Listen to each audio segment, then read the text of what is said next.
This is the last quarterfinals match of the 2v2 Jackpot tournament match. 2v2 Jackpot tournament. Yeah, it is Kaister+SirCallen versus GiveUAnxiety+Soldier. The civs rolled are, or the map is Fertile Crescent. The civs are Kaister+SirCallen have Japan and Brits, and GiveUAnxiety+Soldier have Chinese and ports. So it's gonna be pretty interesting here. Alright, so getting into it, I'm waiting on Riot to join on Discord. I am calling him right now, in fact. Hey Riot, how's it going? I'm doing well. How are you doing? Doing well. We are live. Are you going to get into the game? Watching the game right now. Alright, awesome. Alright, we're ready to go. This is Riot co-casting with me for at least a few of these games. We'll see how many he's able to stay up for. But yeah, it should be a pretty good game. If we're looking at the PR of the players, it is Kaister+SirCallen at 33 and 32, GiveUAnxiety+Soldier at 34 and 37. So GiveUAnxiety+Soldier, I think, have a bit of an advantage this match. But Kaister+SirCallen, they've done pretty well recently. Yesterday in some scrims, they actually beat Kaiser and Mido. So, I mean, it's not out of the question that they could at least take some games off of GiveUAnxiety+Soldier. And based on the previous performance in this tournament, we saw that Kinesi Timijan 5-0'd GiveUAnxiety+Soldier in the play-ins. So there is some possibilities here. I still give the edge to GiveUAnxiety+Soldier, but let's see what happens. You excited for this, right? Yeah, definitely. Actually, me and I think it was me and Harrison casted a game of Callen was in yesterday. And he did beat Maito and Kaiser as a team. So I think Callen's PR probably slightly lower when it seems. And I think Soldier and GUA especially are more suited to 1v1s, so it should actually be an incredibly close series. It is a best of 5, if I recall correctly, right? Yep, correct. It is a best of 5. There is 2 respins per team for the whole match, and that respins all the civs and the map. So civs for your own team, for your opponent's team, and the map. The map here was Fertile Crescent spawn, Japan and Brits for SirCallen, and Kaister, and ports in China for GiveUAnxiety+Soldier. And so we should get into it really quickly. So this matchup is to GiveUAnxiety+Soldier is a bit difficult. We saw, I actually remember from the last time GUA was playing in your game, in your tournament. I don't know who he was playing against. I think it was Tetin Kinesi. Yeah. He played China quite a lot because they ended up rolling China a decent amount, and Right.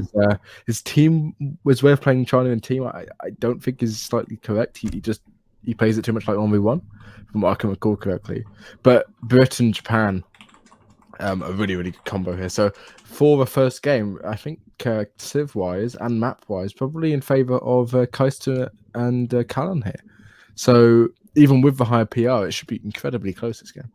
Yeah, I think it'll be really close. I like I said, I think I do give GiveUAnxiety+Soldier the advantage, but I wouldn't be surprised if it went 3-2 or even 3-2, 3-1. I would be. I don't know if I'd be surprised or not if Kaister+SirCallen didn't take a single game off of them, but either way, I think it's going to be really good games, regardless of the outcome at the end. We'll see what happens. Waiting on Soldier to green up. For anyone curious, this is the very last match of quarterfinals. We do have semifinals coming up next week. There will be 2 matches, 4 teams in that, so it should be pretty good.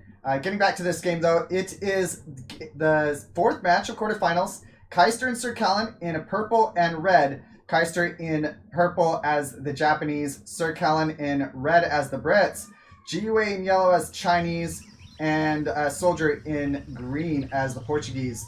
The map is Fertile Crescent, fairly open map. It allows for a lot of different options, but the players do start pretty far from each other, so it does allow for some, say, more boomier or like FF types of builds, it's a possibility at least. What do you think was going to happen with the matchup here, right? So this map in particular, you have to sort of go over to the left-hand side for resources, right? Japan doesn't so much so, or basically the peripheries, like this area here, this area here. Right, gotcha. Resources on the middle doesn't have a huge amount of resources, so it's good for Japan, who obviously likes to eat a lot of their food, so they're gonna have to push out onto the map. But GiveUAnxiety+Soldier, I mean, they've got two civs which are really good at FIing here, or just going to the Fortress Age, and both civs probably want to go to the Fortress Age. So I feel like it might be a bit. Callan and Kaister might put a bit of pressure on, try and sort of delay those two fortress civs of port and China, and sort of try and get into an early eco advantage or an early military advantage. But of course, I mean, anything can happen. All these civs are good late game, so really we'll have to wait and see, I think. Yeah, for sure. Lots of different options. I think perhaps a really good build order from Kaister and SirCallen was to make sure that the opponents are doing an FF, and then if they are doing it, just continue your boom a little bit and more and do a semi-FF. I think that could be really strong. If the opponent is doing an FF and you do a semi-FF, you have a better eco, you have age 3 armies by the time your opponent gets into your base, so there's an option there. Additionally, they could rush hard, and we do have to keep in mind that China's army is pretty lackluster in age 2. Japan's they kind of get to a slow start on rush 2. Brits can rush pretty hard. Ports can defend pretty well themselves, but definitely an FF is ideal for Chinese and ports. I agree with you there. We'll take a look at the decks real quick. We do see no muskets in deck for Soldier. I think that signifies a little bit more of a defensive play from him. Looking at GUA's deck, it is more of a FF deck. He does have the military shipments H2, but not a whole lot of cards on H2. Brit's deck. Go ahead. GUA doesn't have 600 wood. He's actually has 700 food instead, which is a mistake, I think. In the team deck in particular, you want 600 wood because obviously China's army in age 2 is a lot of wood, and if they sort of get pinned down to age 2, I think they're going to be in trouble here. GUA, go on with Callan's deck. Go ahead. Yeah, go on with Callan's deck or whatever. Okay, all right. Yeah, if he gets an FF off, I think it's fine. But yeah, if he's stuck in H2, I agree that 600 would be really, really nice to have. Going on to Brit's deck, SirCallen's deck, pretty solid deck. Doesn't have 600 coin. That's totally fine as Brits. Does have both of the military ups. Has all of the military ups. Also has longbowmen and 6 longbowmen, 6 musketeers, 3 vills, 5 vills, 8 vills. Pretty good deck from him. Looking at Kaister's deck, interesting card, 7 Lucky Gods. Also has the Daimyo card. What do you think of that deck? So 7 Lucky Gods is actually pretty good at sort of a timing push in the early Fortress Age, right? You get a bunch of XP. Each shrine ends up being around an XP a second. Which equates to about a trading post. You have a sort of 15, 20 trading posts going at once for a short amount of time. You get a massive influx of unit shipments. Means you can go sort of 5 Nagi, 8 Ashi or something like that. And have a really, really strong push in the Fortress Age. I don't think it will be seen too often though, because as Japan, you can just go with Kami and go for a normal build and get a nice mass out anyway. I think it's just there because he's chosen a deck which maybe he uses for 1v1 as well, and 7 Lucky Gods in 1v1 is quite viable, as I said. It does have Team JAILEDaoe in there, which I do like. I don't know if he sent it or if he sent Kami. He sent Kami straight away. Soldier actually electing to send Economic Fury as his first card is quite interesting here. Yeah, that is an option for ports. I think it's probably the best card in Age 1 if you're going to send one. We do see that SirCallen did a really, really nice job of microing down Soldier's Explorer, shooting it just at the very end there, and just really timing it all to perfection. Well done from him. We'll take a look at the build orders from the players. We do see ports aged with 500 food, which is interesting. I think that signifies an FF. There's no reason why you wouldn't go 400 wood otherwise. Is that correct? Yeah, so 500 food is what you do. You send 500 food and then you send, well, you age up with 500 food and you send 700 coins straight away, and you can age up very, very quickly. I'd like 400 wood though, because he hasn't gone for a TP here. You need the housing as ports, but he's also he's chopped in transition for, by the looks of it, a barracks already. So I think 400 would have actually been better. You end up you just collect food in transition to the second age. Yeah, But actually, 700 wood coming in first. So I don't actually know what Port's doing here. Maybe he's going for sort of a crossbow mass. Um, maybe. I don't That actually know. is very peculiar. Certainly, 500 food takes less villager seconds to gather than 400 wood. So, from a value standpoint, 400 wood is more valuable. But I don't know. He's got something up his sleeve. I'm not going to doubt him by any means. He is a pretty good player. He knows a lot of different civs. So we'll see what he goes with. Looking over at Kaister and SirCallen, they don't have. Do they have any military buildings up yet? No military buildings up yet. So they're just booming it out a little bit. They do have several manors, several shrines. So it's looking really good from them. If we look at the recalculated economic pop, it is 58 to 39 already, 6 minutes into the game. So huge lead out from them. GUA and Soldier, they're not doing an FF and they're not rushing. What are they doing? I don't understand this. So soldiers are making some pikes, which I quite like. Just gonna go and take some of these shrines down. But these are Portuguese Portuguese cultural and cami shrines, so they cost what 72 wood. Mm-hmm. So they're super cheap and they're so far away all around the map. That Kaiser's not going to mind, and you're giving Brit time and Japan time to sort of boom. I mean, you can look at Callan's economic unit population. If you look at economic units, 40 villages now at 6 minutes and 30 seconds. That's insane. That's ridiculous. When you account for Soldier only being on 21, so Soldier on half the eco of Callan already, and these pikes are just slow. They're not really going to do anything, and he's not going to be to the third age when you get that extra town centre early. Yeah, I agree with you completely. I think GUA is aging, doing an FF, if you will, but definitely seems slow. Miss Macro that I think for sure. He could have already been aging for sure, but he is not doing so. He doesn't have a military building out. He is. Let's see that his ups on his villagers. He has a few ups on his villagers, so I can respect that. But yeah.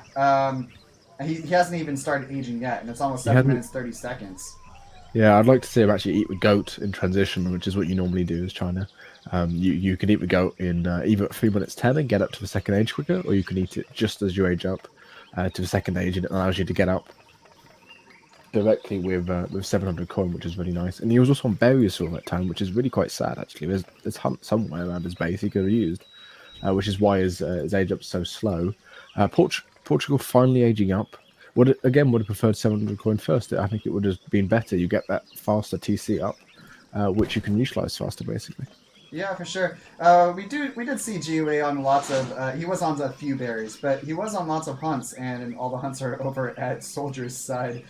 So a little bit of a party over at Soldier's base there. Looking back at Kaister and SirCallen, we'll take a look at what their plan is. It is a barracks out for British for SirCallen, and a barracks out for Kaister. So I think they're just probably testing the opponents, seeing what they're doing, and they're not age 3. I feel like they would be very perplexed at this point.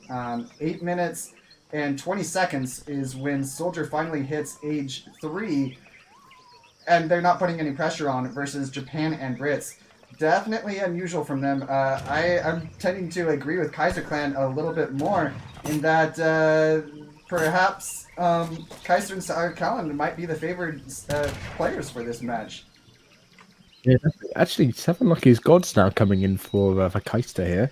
You can look at the XP on each one of these shrines. If you look at one of the small ones, 0.79, which is roughly half an actual normal trading post. So he's on nearly 200 shrine population here. So it's as if he's got 10 trading posts, and you can see look how fast the XP is going up for Kaister at this point. It's ridiculous. He's nearly got. That's super fast. You're right. Yeah, that's crazy. That's a lot of shipments coming in. What is he going to do with those shipments though? We'll take a look at his deck. I mean, I guess he's 600 coin makes sense. 4 villagers makes sense. perhaps even Team JAILEDaoe, if I pronounced that correctly. But yeah, outside of that, I mean, you want to get to age 3 really quickly at this point, and he is going to do so with that 600 coin. We'll take a look at GiveUAnxiety+Soldier and see what they're trying to do. A second barracks out from Soldier.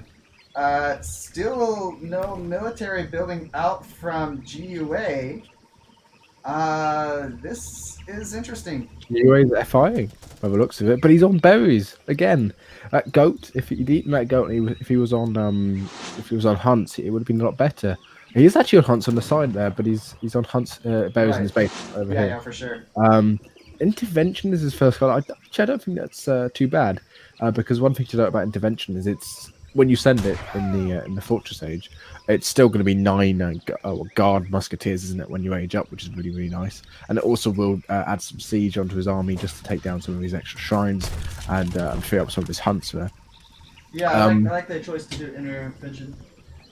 But at the same time, it's such a slow age up. I mean, you could see even just trade a couple of 100 gold for some food here and just get up quicker, because an 11-minute FI is China's really quite bad, honestly. Yeah, it's he hasn't even started aging. It's 11 minutes. Well, looking at the eco pop, it is 182. So GiveUAnxiety+Soldier haven't really fallen behind more than what they were last time we took a look at that. But yeah, you don't really want to give Japan and Brits this much time to get a boom down. Granted, Port's Chinese booms are half decent, but and to be fair, Port's booms FF can be really, really good, but that was a slow FF. Yeah, I don't know. I don't think Chinese boom quite compares to Brits, Japanese, and Port. So a little bit of an interesting strategy coming in from them. It is also worth noting that Kaister+SirCallen do have map control. They have the opponents are not on their side of the map at all, and they have quite a bit of vision on the other side of the map. We'll take a look at Kaister's deck, see what he has to send in age 3. He could send 7 bills, of course, if he was trying to go for an economic approach. The other options is like the Ashy, Flaming Arrows, Naganatas. All of those are good options. We'll see what he does, though. His Ashy are fighting the muskets from GiveUA. He does hit age 4 now. We'll take a look at those stats, try to compare them. It is 250 HP. I'm going to put this up here for you guys. 250 HP and 36 attack for the red coat. And the Ashy have 170 HP. This is just H2 Ashy. 170 HP, 28 attack.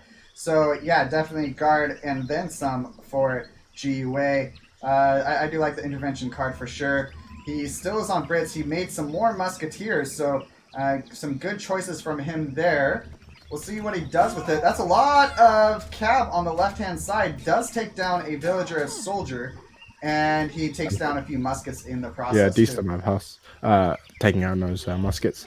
One thing I don't like is musketeers here from soldier. Again, I would have preferred him to go dragoons. Obviously, China probably normally at least go for a sort of dragoon. Not dragoon heavy, a skirm heavy army. Maybe go skirm sword is what you normally do in 2v2 because their skirmishes are so powerful. But at this point, I mean, musketeers are so slow in team and just not going to be doing too well. Hussars over to the left, a bit of a fight. That's a couple of Ashigaras going down, as well as some Yumis. Not a great fight for Kaister there. But again, I mean, Kaister and Callen ahead on eco population and ahead on military population, and soldiers just making the wrong units here. Musketeers are just not the best unit to make here. I think dragoons just outperforming them in every way. He does have some Cassador in there. Perhaps they were age up Cassador. I wasn't watching that, but he does have a few Cassador. Yeah, I don't know. They're one thing that's worth noting is they are running out of hunts.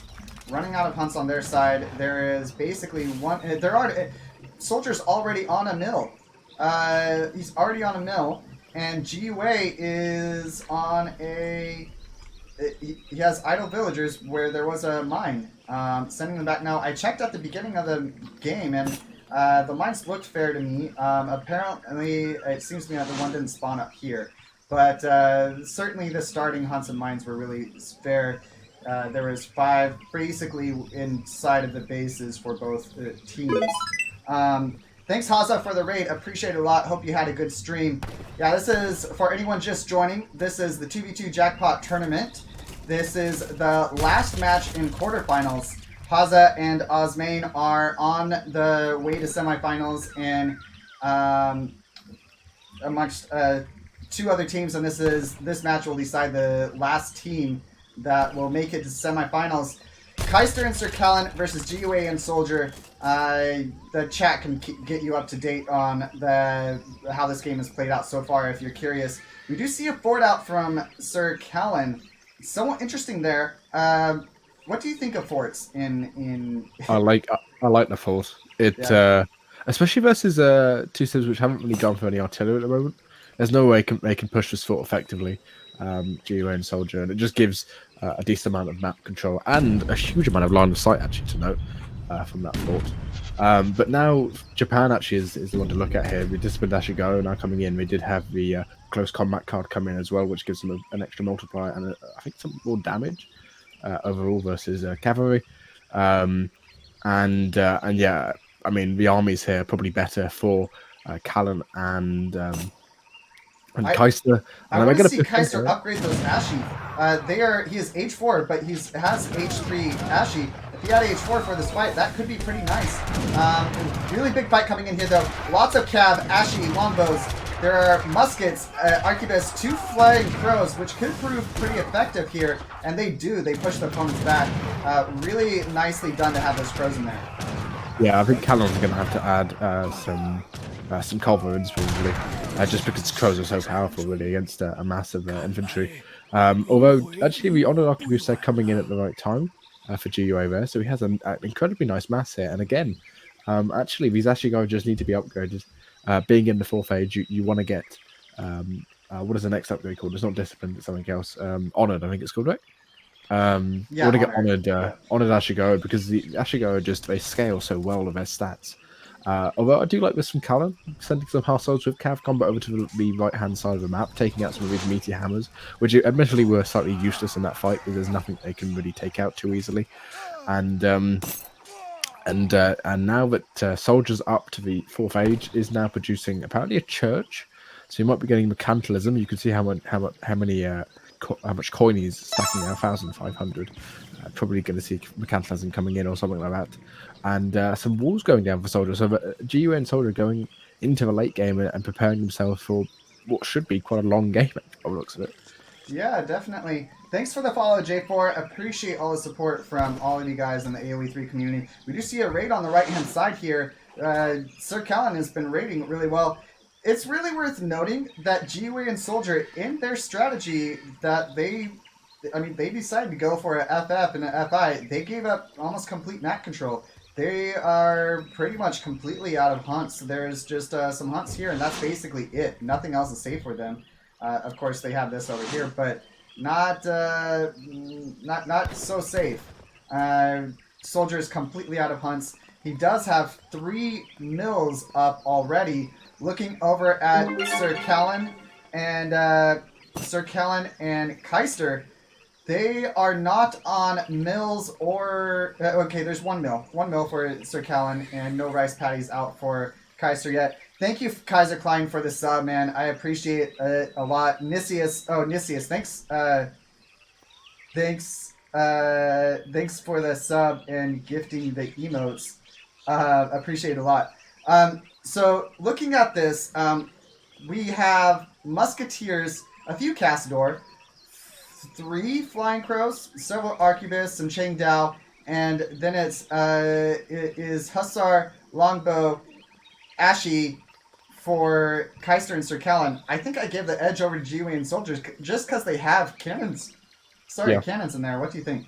There is culverins out for Callen here, so you can fight down those flying crows. But flying crows have 28 range. Culverins, I think, have 34, if I recall correctly. That's so you might go to go there. But Guerrero Musketeers now coming in. Look at these Musketeers attack. They have infantry, gunpowder infantry combat on them, which does 40 ranged attack damage, as well as 25 times 3 versus Cav here. So Cullen's Cav mass, I don't think is really going to be able to do too much against this mass, and he hasn't got enough longbows really to challenge over his arquebusier. Although these actually go at the top are getting very, very strong. They need to sort of push in now because Kaister is close enough to get sort of Ashigaru attacking, and these units just become insane. They're ridiculous comparatively to other units. Also probably needs the 3x multiplier, the repelling volley card for these Chinese skirms or even infantry combat, just to buff them a bit instead of just sending Western reforms. I think was a bit of a mistake, but a big raid going to come off here on Cullen's. Yeah, really good point there. We also see the fort going down to the mortars, so lots of villagers going down for SirCallen there. We'll look at the units lost to see. I don't believe they lost any prior to this, so probably 11 going down just right there. Lots of Ashy going down. SirCallen and Kaister kind of splitting up their army a little bit. Perhaps a bit of a mistake when army size matters so much at this point. We see it as 179 to 159 in military pop, giving Portuguese and Chinese a little bit of an advantage. And some more Ashy going down for free. If it wasn't for that, perhaps they'd have the advantage. The Culverins do take down one Flying Crow, but only one so far. One of the Culverins going down, and the other it doesn't get off a shot. So 2 Flying Crows still up. Perhaps a little bit of a miss micro there, but really well done from GUA on taking those down, taking advantage of those Culverins being a little bit exposed. Kaister and SirCallen, they're on the back foot right now. 182 pop to 150.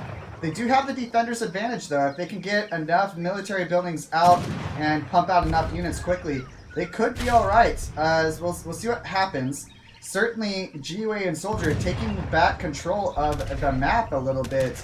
I do like the walls out from Kaister and SirCallen, though. They can pretty much control the whole sides, and even controlling pretty much up to half the map for SirCallen there. Yeah, thanks, Daniel, for the subscription. Or Black Duke giving two. Yeah, thanks for giving the subs to Daniel and Noel, man. Guys, I appreciate that so much. You guys are so awesome. The support from you guys is amazing. A little bit of a fight coming in here. Is the Arquebus caught out? Musket's so far away. This is such a big mistake. This is a huge mistake. And on the other side, you have his Ashigaru, who's going to take down, do some more damage on the right-hand side themselves. And the 3 rockets coming in too. This is huge. There's no anti-artillery here at all. There's some mortars at the back. They're not going to really do anything. And I think this is sort of a game-losing fight, actually, from I agree with you entirely. Like, obviously, it's not over yet, but that is so big. That is so big. That's crazy. Nisius, thanks for the more subs to Gujar and RKKR. You guys tried to just make me not even comment on the game. This is a crazy fight. Okay, I think you're totally right that this is a game-deciding fight for sure. Rocket's still up. GUA and Soldier, without having any cav, without having any anti-cannons, they're not going to be able to do anything in this fight. The mortar's getting some good shots off on buildings, but that's it. And it is 146 pop over to 112. Big swing for Kaister and SirCallen. Huge mistake from GUA to be so far forward. Perhaps you could say a Soldier not being up there to support him too. I mean, it's a team mistake, obviously. Yeah. But yeah, this is looking really, really good for Kaister and SirCallen. Daimyo going in though solo and just gets completely shredded. Flaming arrows coming in also. This is looking like a mop-up for Kaister and SirCallen. The game definitely isn't over though. If you look at the resources on the GUA and Soldier's team, Soldier nearly actually even had enough to go in Imperial there. So really, he actually didn't really have to push too far because the Rico is so far ahead. But now he's going back, and really those Guerrero Musks is they don't really do the job as well as Janit's there. Because imagine if those were Janit's, they probably wouldn't have lost as many of the GUA's skirmishers. And now the problem GUA has is to mass skirmishers as China. It's quite difficult. It's not like other civs where you can just make a single unit, just make loads of those skirmishers, those longbows or whatever. They have to basically. He has to make swords as well, and swords, especially when you have musketeers, aren't really too useful. So GUA on the back foot here, no military population to speak of really, and they're really going to get pushed quite heavily here with rockets, Ashigaru, and now a number of flaming arrows, which probably will get the distance upgrade in just a second from Kaister. And he's now even going to go for the Suki boss, which will give him 11 fattened goats, which is really nice. Yeah, I'm gonna turn you up a bit. I don't know if chat, you let me know if Right had a good volume or not. I think I don't know if it's just me or I was just assuming you're a little bit more soft spoken, but I'm turning you up. Let me know, chat, how that is. I'll check back in 2 minutes. 5 culverins out, or yeah, 5 culverins out for a soldier. So that will be enough to hold, I think. You're talking about muskets out from ports, and while I agree with you, I still think perhaps the longbows out from SirCallen is a slight mistake also. Longbow, not very good versus musketeers. Arguably the worst, or one of the worst, skirmisher type units versus heavy infantry, having only a 1.25 times multiplier versus them. So there is that. Perhaps some goons or a cab or something along those lines would be really nice. He has a few cab, but the cab we saw last fight did actually do a whole lot. So I like that. Yeah, he has some cab in there. Culverins from Soldier being microed exceptionally well. He took down a couple flaming arrows and now just takes down a rocket. GiveUA, no army. Am I correct? No, he has his army off to the right-hand side. Look at GiveUA's economy. GiveUA has 52 vills when everyone else has basically max economy now. He's lost so many to Ashikawa raids that he's actually had to put flying crows just sort of dotted around the map to try and deal with them. You were saying about longbows not being the best anti-infantry unit, but actually against, especially versus skirmishers, they excel because of their base damage is just so much higher. As well, they can sort of snipe off these culverins actually because of their 26 range, which is one other thing which is really nice about them. Would like to see Kaister move his units, which he's now doing. Also, Kaister still neglecting getting some of the extra upgrades on his Ashigaru, which I'd like to see. But this fight coming in, I think this is just going to go to probably Callen and Kaister as well, although they actually are they have less military unit population. Yeah, the cannons over to GiveUA and Soldier, the cannon advantage over to GiveUA and Soldier, they're going to take this fight, I think.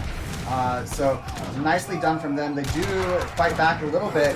Looking at the resources from SirCallen and Kaister, they do have the possibility to age up somewhat soon. Flying crows off to the side from GiveUA. We see that SirCallen is pushing on the left-hand side. So while they're losing in the middle, and they could lose a little bit less, perhaps they could pull back a bit more. They're not losing their whole armies entirely, and they're doing some work on the side. So I really like their even pulling back all of the villagers on the left-hand side from those 2 plantations for a soldier. That's pretty expensive. That's a lot of idle villager time. And if he's going to be off of those plantations the whole time, that's gonna really hurt. Plantation's pretty expensive to rebuild. Rocket's doing a little bit in the middle. Kaister and SirCallen just holding there, looking good from them. Yeah, and actually pulling back a lot of units there. A decent amount of those Cassadors being pulled back in the Guerrero Muskets as well. And those Muskets is just stopping the economy of Soldier to shine here. But again, they do need to push in the center, or I think Soldier, if they don't push onto him, he's just going to be able to out-eco everyone. I mean, you can look at his score; it's comparable to Callen's here, but Callen's economy, I think, is slightly worse than his. Some really nice pickoffs from SirCallen. He picks off the culverin with the longbow without really losing any. Almost got the crow with the cab, but he does not. The longbow's caster's curse though. He loses many of his longbows and the rocket for free there. A little bit of a mistake for me. Perhaps sometimes I feel like I should just not even mention things like that with the caster's curse being real. A big raider actually coming off on the top left.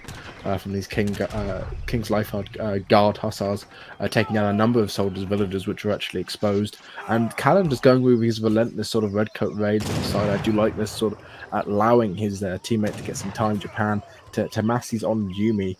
And now that the Yumi card's coming in, there's probably going to be Yumi attack soon. Yumi sort of redcoats or Yumi dragoons is going to be quite good here. Yeah. The composition of Kaister and Callen, but they are getting pushed back here actually quite significantly, even with GiveUA's dwindling economy. Yeah, I think that's probably a tactical choice from Kaister and SirCallen. Make the opponents overextend a little bit, be super far away from their own military production and super close to their own. It's also, if they have the mobility advantage such as Hussar or something like that, they will have the ability to punish the army a lot more. They're not going to be able to retreat as easily. That is a lot of flying crows out though. 5 flying crows does a lot of damage to those Yumi there. You do see some goons coming out. Those are fully carded goons from Soldier, so he's listening to your advice. Well, maybe it's not actually, but he's building some goons and doing really well from him there. Looking at the military pot, 214 to 150. It's looking good for GiveUAnxiety right now. I do agree with you, but it might be playing right in Kaister+SirCallen's hands. Yeah, all those flying crows are so difficult to deal with. You got the 2 Culverins back there, Culverin Royale also tech, which is really nice. Look at the cab mass. Where's the cav master? Over to the side, yeah. These are incredibly strong cav, actually. King's Lifeguard has 52 attack and nearly Imperial stats. And there's actually not a huge amount of anti-cav here when you take down the Dragoons, although a number are coming in to reinforce. And Callen probably just needs to use them because obviously one thing to note about late game, well, just late game in team, hand cav doesn't tend to do too well because it tends to die just to random stuff because it's just a bit squishy sometimes. But actually, the cav doing well here to take down the crows, which is what's important. And actually, Somebody coming out too. Look at that. Go ahead. Yeah, Warfight's coming out. They're not particularly very good units. They're like weird Mahout type units. But again, I mean, this is going to be another cleanup for Callen and Kaister. But there's loads of units just swarming out of the bases of the other players. But at this point, I think this is Honor Jumi's win this. But Soldier, so close to going industrial this whole time. And not industrial Imperial. Maybe he just try to tech it. Just sort of get Bastion walls, which he's done now, and just stay in his base and trying to get those Imperial units out. And utilise that as a way of a sort of end game, if you will. But I mean, there's Yumi now. And Yumi, Fleming Hour's coming out, Culverin's coming out. But look at the cabs though from Soldier. Yeah, but Longbow and Yumi are anti-cav at this point. Yeah, Longbow and Yumi are very, very strong in mass. Yeah, sorry for interrupting you there in the middle of that fight. It just gets a little bit excited sometimes. Yeah, that's fine. Yeah, so a little bit of an FB trying to be put down from Soldier, but that is denied from Kaister+SirCallen. They have the military advantage now, 150 to 100. I'm really curious when players are going to go Imperial, because I think that could play some deciding, could be decisive actions in this game. Could win or lose them the game. Lots of cav out from Portugal. It is really, the Portuguese cav are pretty good, not quite as good as the Brit cav, but it's looking good for them. Well, actually, I think the Portuguese cav have better stats at the moment. I mean, 30. They're just a couple of stats. It's only slightly different. Yeah, He's round here from Callen. Callen got some cav on the other side that allows him to get a lot of his arquebusiers down. What's his name? GUA still hasn't got repelling volley in, which I like to see. It does improve the damage as well as that multiplier. Did just get infantry territorial combat in sort of a minute or two ago, but he needs to stop sending these infinite crows and get probably some artillery from Soldier. That's what's going to happen here. Organ guns coming out, 5 organ guns as a shipment, which actually organ guns are incredibly good when there's no anti-artillery on the field, but there's so many flaming arrows and Culverins on the field now that I don't think those organ guns are going to do too well. But there's no anti-cav again. They just need to add some anti-cav. These few ashes which are rare aren't going to do too well. Yeah, I agree with you on that. He does have some Ashley sitting back, but not taking part in this fight. Just watching and saying, hey, you guys got this. But some cav out from GUA even there. Looking good. I don't know who I'd give this fight over to. I think I'd perhaps give it over to GiveUAnxiety+Soldier. Some organs coming out now. It seems as if Soldier is right in step with your reasoning. Muskets out from Brits now. I like that choice. Muskets and Yumi is better than Longbow and Ashy, in my opinion at least. Yumi are just that much better than Longbow. Having 11 more attack and more HP, just being a really good unit. Red coats are really strong. Ashy are a little bit stronger than red coats, but when it comes to late game fights like this, having the skirmisher type unit advantage is just really, really important. And we see this fight, very scrappy fight. We see that Kaister+SirCallen. Okay, SirCallen's coming in with a huge cap mass. He's going to clean this up for sure. This is going to be a wash for them. Yeah, and if you look at Callen's resources, he's nearly max population now, and he's at the level where he can probably induct Imperial himself. Yeah, I mean, I don't mind going Longbow here. Longbow are really nice against his Arquebusier, which I said earlier. And Yumi obviously are really nice, but he doesn't have a Yumi attack actually, which is not know. He did send 4 flaming arrows instead, which I think is a bit of a mistake. Lot more gun guns coming out from the left-hand side here though, and no happy on just being queued. Just probably can read very bold there, which they just shred through the numbers. You can see how much damage it did. Yeah. Let me. Can you jump over to you're in my community Discord? Is that correct? I can. I have to get my phone so I can look at it without tabbing. Okay. What did you need me to do? Well, you're cutting in and out, and that's a little bit of a premium server. So I think maybe we should try getting in there, just so it's better for the viewers. Sure. All right. I'm gonna jump over there right now. Sure, that's fine. Okay. Sorry about that, guys. I just want to make sure this is good the rest of the match for you guys. And I am in there now. I'll see when Riot gets in here. He'll just announce himself. But yeah, some Culverin coming out now from SirCallen. Going to be really nicely done from him. Sorry, I'm paying attention. Alright, sorry guys. I'm sorry. I'm trying to get this going. Alright, back to the fight. Sorry. Alright, so really important fight here. That's a lot of organ guns, and there's not enough Culverins.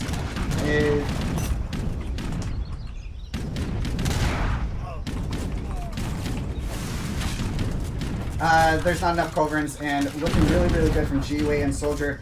We do see Kaister+SirCallen.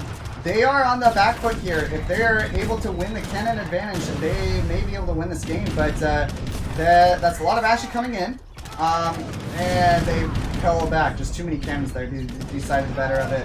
Are you in here yet, Riot? I am, yes, and you can see on the side here on the flaming arrows, they're just going to do so well against these flying crows.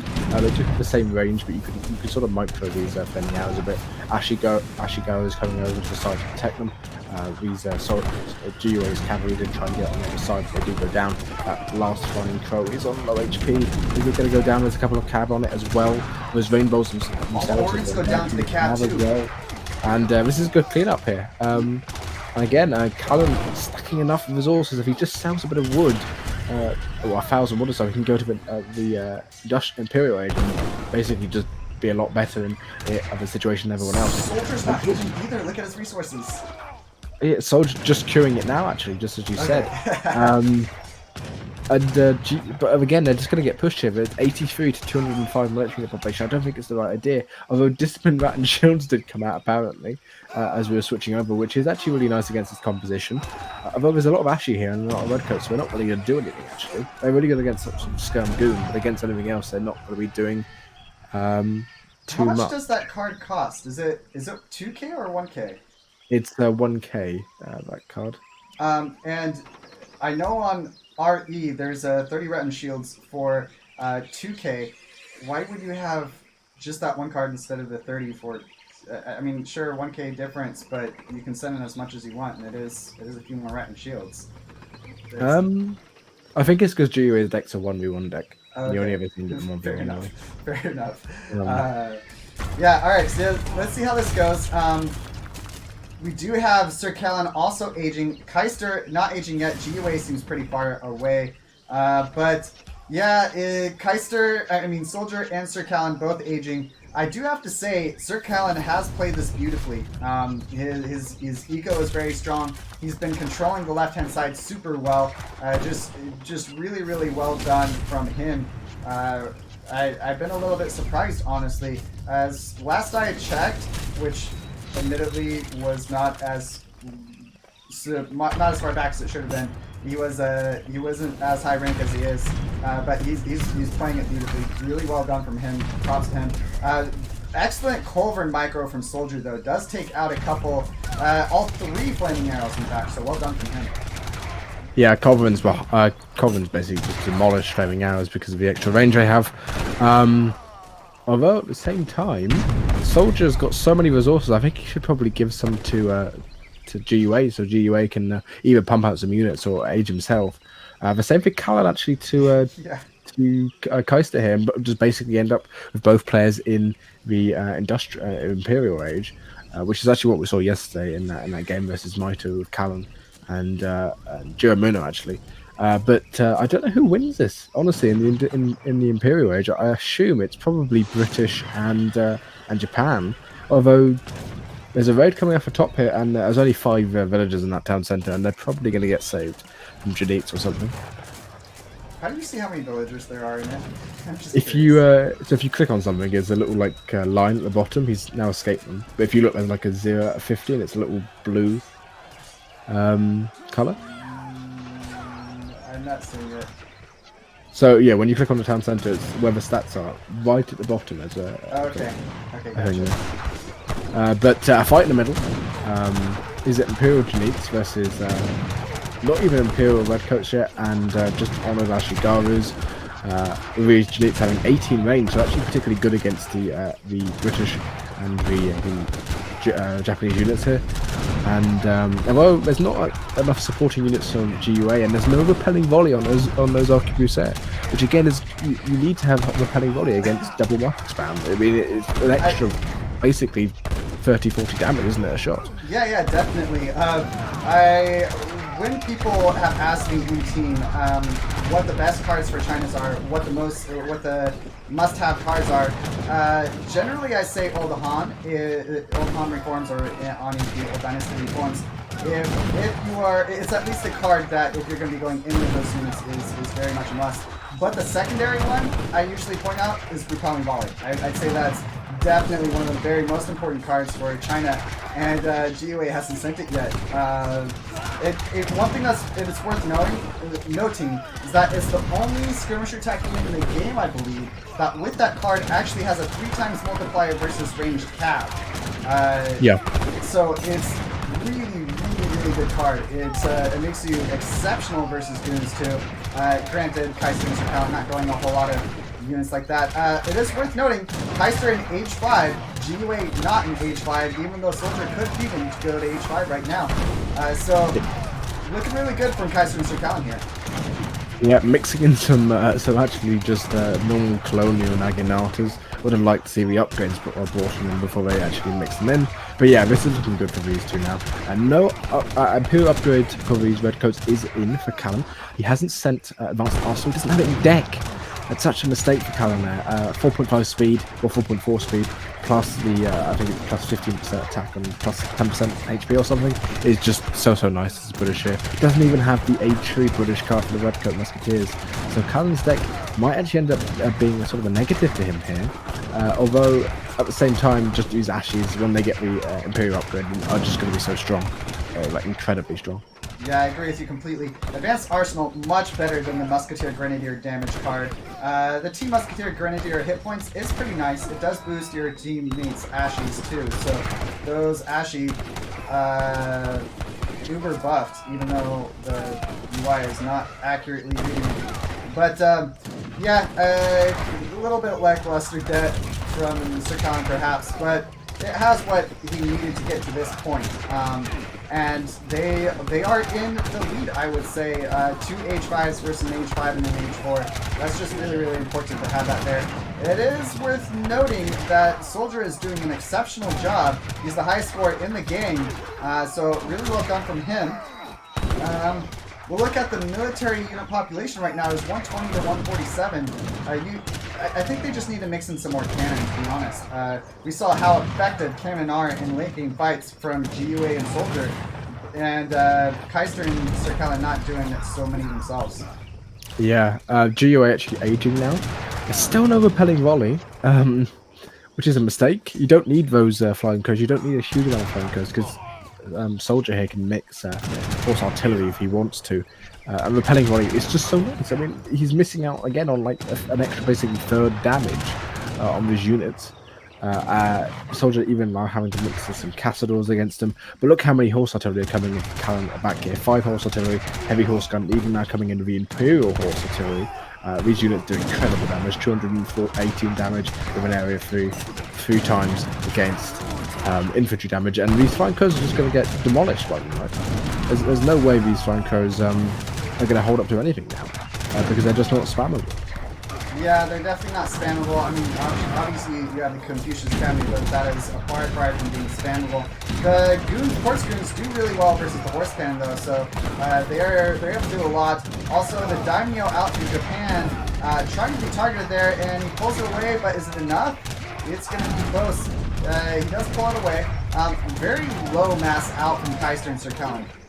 They don't, I think, have enough military buildings close by, while on the other hand, GiveUAnxiety+Soldier have a lot of military buildings close to the fight. So, yeah, I don't like that Kaister+SirCallen are going almost all heavy infantry. I think that's a big mistake from them. Yeah, I think I like Callen mixing in frontier outposts as well as getting the upgrade on them here. That's really nice. Basically stops all the pushes, or delays them at least. A lot of cavalry coming in there, Kingsguard, live hussars again. But again, I mean, Kaister sending in 4 flaming arrows and 40 Ashigaros at 45 minutes isn't the greatest here. He wants to be sending sort of Yumi Archer attack or something, and then going in with Yumi Archers. Instead, I mean, imagine if we had loads of Imperial Yumi Archers there, it'd be incredible. I don't think he even has Honored Ashigaru here. Not Honored, Exhaled Ashigaru, I think is what they're called. Yeah, looking at the resources, SirCallen is at max pop now, but their military buildings are so far away from the fighting that their effective military pop is very low. He does have some rockets out. There are some horse cannons out.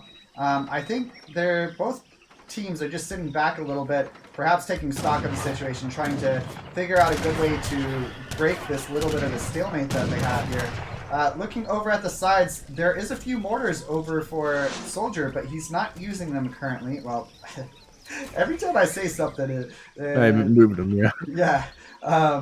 So yeah, there's that. On the right-hand side, I like Kaister+SirCallen having walled up the sides a little bit. Getting back to the fighting, that's a lot of cannon out from SirCallen. Soldier has some of his own. One thing that's worth mentioning, though, is I don't value organ guns too much versus other artillery. They are exceptional versus infantry, but other artillery are really good versus them. They have 26 range, rockets have 28. Horse artillery has 26 too, but they just do a little bit better than organ guns versus artillery. Looking at it, man, this is such a stalemate. It feels like. What do you think is going to take to break this fight and have a decided winner in this game? GiveUA getting a repelling volley, which he does actually just get in. So his units are a lot better now. 32 attack on those scums. Exhaled Ashigaru finally coming in, so you can see 60 attack and 400 HP on those units. Would probably actually like to see Callen adding in, or probably going back to longbows now if Kaister is just going to go for pure Ashi, because longbows are just so good against the Exhaled Arquebus area. A lot of these horse guns are doing work here though.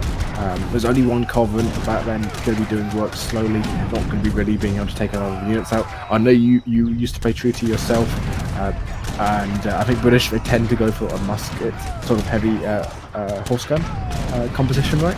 And sort of add some hussars in the back. It's been a long time since I've played, and certainly having cannons are a must. Goons, muskets, you have to have something like that to get them also. Longbows are also exceptional. Just the extra range can be really nice. But yeah, it's so back and forth. One thing I would really like is to see some closer military production buildings from Kaister+SirCallen. Also, GiveUAnxiety+Soldier have not repaired their walls yet, so that is perhaps a bit of a mistake.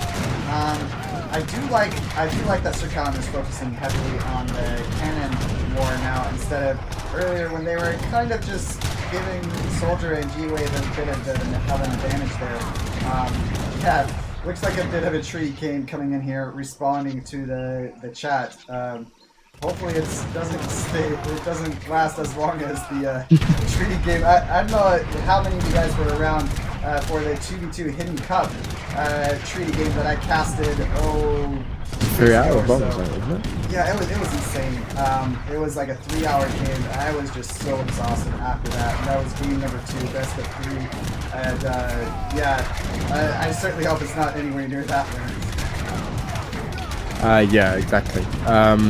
GiveUAnxiety taking double-faced armor, which is sort of pointless now. You don't really want cavalry, because obviously you've got Ashigaru now getting in that extra damage from the socket bayonet, which is just going to do so well against them. Again, I really like Callan's use to fortified outpost here. Would like to see some castles probably come down here. There is 2,000 or 1,000 gold just shipped forward.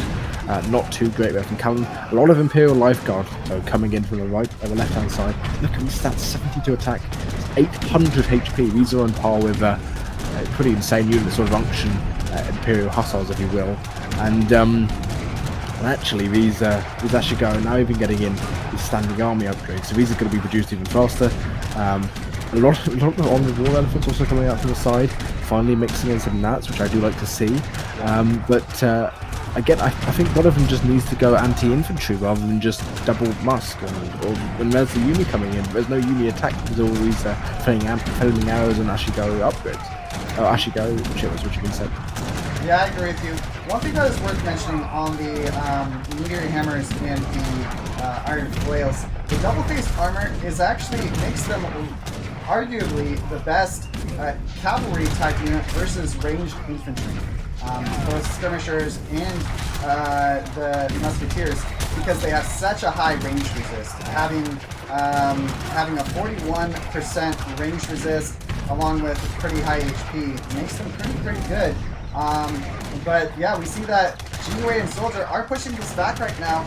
I'm curious what Kaister+SirCallen's plan is here.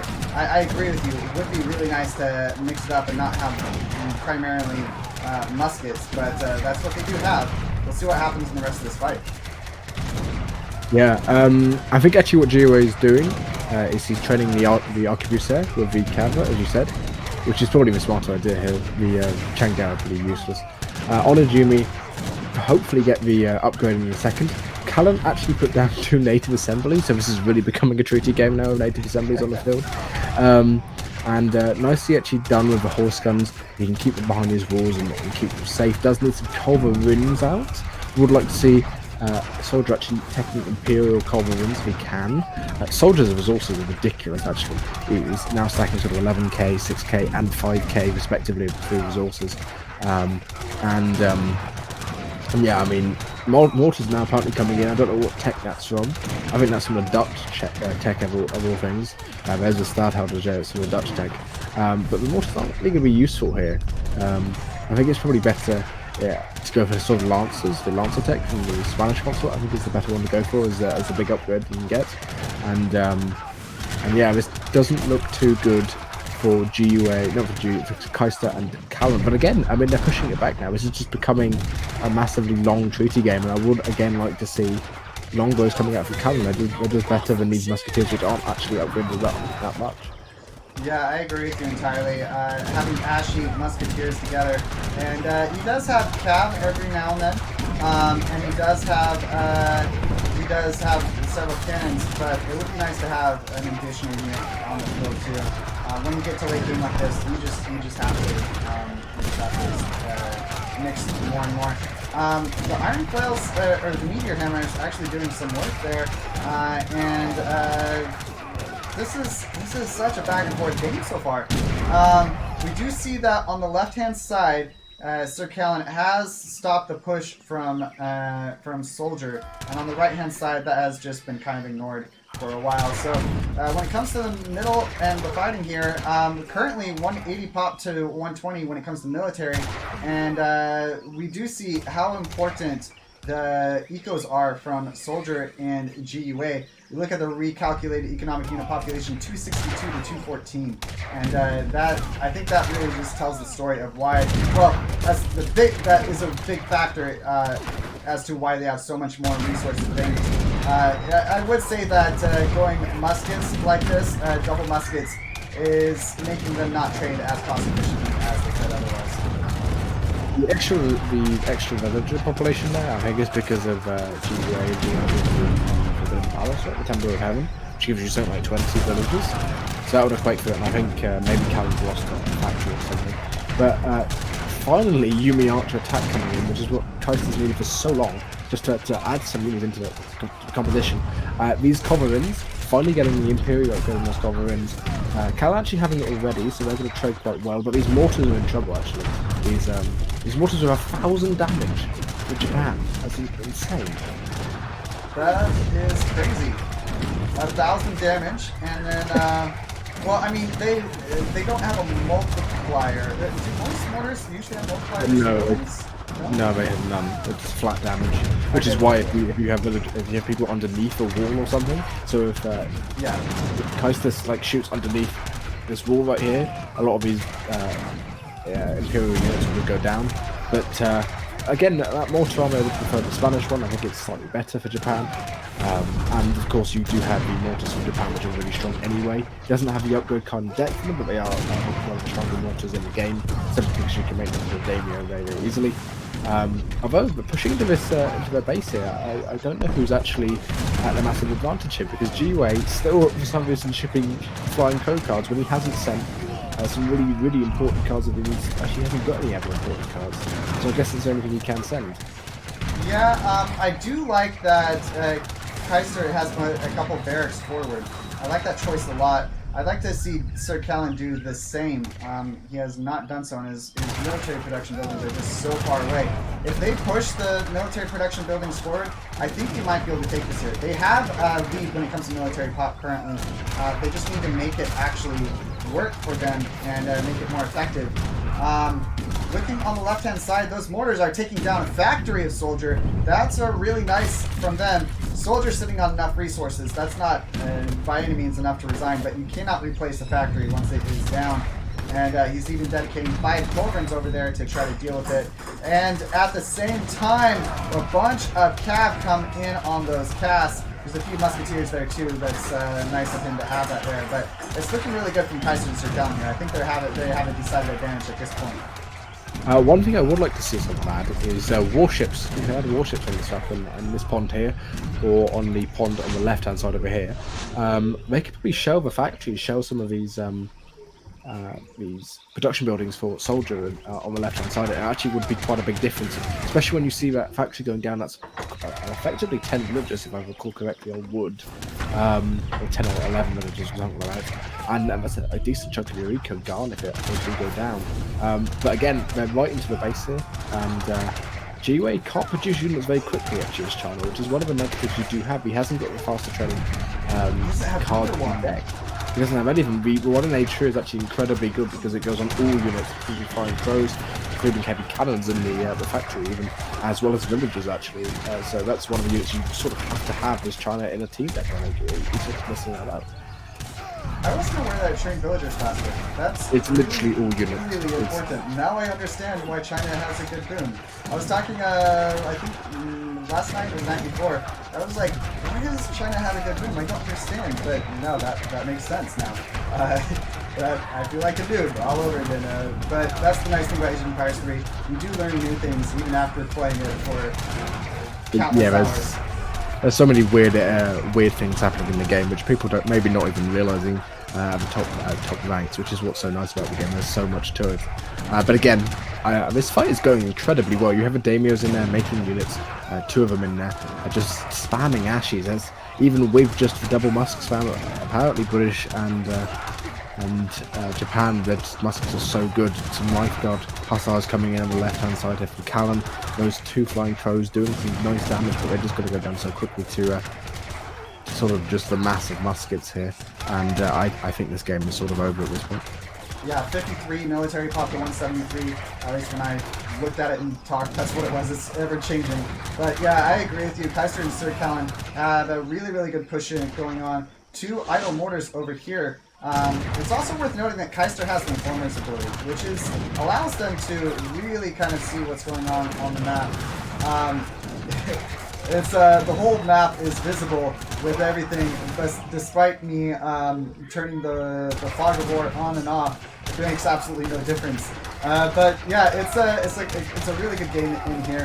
Kaister and SirCallen have a decided advantage. They did build more military buildings forward.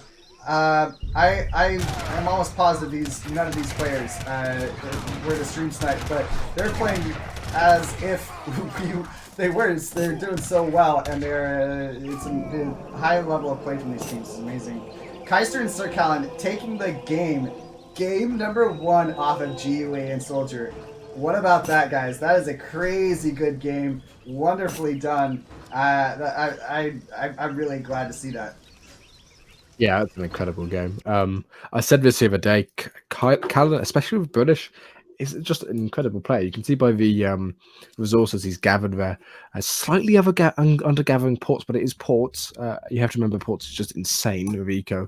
Yeah. The 2 other players, China and Japan. I don't think these 2 players like playing those 2 civs, which sort of makes sense. But Soldier and Callan, I think, sort of carrying either side of their respective teams, if you will. But yeah, a long game, an hour long, and the underdogs, if you will, taking the first series. So I mean, we've still got at least 3 more games to go, or no, at least 2 more games to go, probably more, hopefully more, and should be quite an exciting series from the end of it. If you look at how close this game was, it could have gone either way at any point. Yeah, I wouldn't say anyone had a game deciding advantage until the end there, right when it was called. It was crazy. Really good game out from them. Let's take a look at some of the post-game statistics. I think it's okay to probably spend a little bit more time on this, let the players have a little bit of break before the next game after a game like that. But yeah, as far as units killed, we see Kaister actually doing really well there. He has the highest in units killed. We'll go to combat XP. Soldier actually doing really well. I think a lot of that is due to SirCallen using a lot of cav. And that is one reason why combat XP can be more effective, more efficient at signifying how well someone used their army. Kaister, of course, doing really well with 18.7k. We'll look at the resources gathered for you guys. GiveUA pretty low there. I don't think he. Let's take a look at the decks really quick. GiveUA having wait, oops, sorry guys. GiveUA not having any eco ups at all, and very few military ups. Did he have all the military? No. GiveUA was missing Manchurian combat in Age 4 as a military card. Yeah. But the most important ones he had was he was missing a lot of the eco upgrades. Doesn't have refrigeration in deck. For China is particularly bad. That's 20% on all your. Actually has no eco upgrades in his deck, which is pretty poor. And Soldier does have eco theory, refrigeration, Royal Mint, but doesn't have anything else. I don't think it's as bad. Those are really important ones, the most important ones to get. And ports, you saw how much resources he had, so it was. I think it's okay choice. Looking over at SirCallen's card deck, he does have refrigeration and Royal Mint, and we'll take a look at Kaister's deck, refrigeration, Royal Mint. So pretty even, except perhaps GiveUA not having those end game eco ups that are so vital in a long game like that. Granted, you don't usually expect games to go that long. Look at the resources gathered, villager population. We see the Soldier, as is expected, hit max vills first. SirCallen not super far behind. Kaister hit it pretty early. GiveUAnxiety was he had some good. He lost quite a few vills at different times in the middle of the game there, and then he was by far the last one to hit max vills. So pretty good game. I would say, despite I would say that SirCallen was probably the MVP of that game. Soldier really trying hard for his team though too. Yeah, Callan, as I said, incredibly good player with Brits, and Soldier obviously playing incredibly well himself. He's saying in the lobby now, apparently he had 22,000 res unspent at the end there, which is pretty incredible. You can go But ahead and stay in game if you'd like. It looks like ESO is possibly down, so you can talk a little bit more about the post-game stats. Is ESO down? Um, I'm in the lobby now. If you want to roll with civs, I could tell them what civs they are. Which should Okay, work, I I guess. can do that. Yeah, I can do that while waiting for it to load whatever. All right, so the map is going to be Baja California, and I'm getting in now. Oh, there you can tell Yeah. them, and I've told them it's Map. Baja California. Okay, map is Baja California, and the civs for Kaister+SirCallen. It is Dutch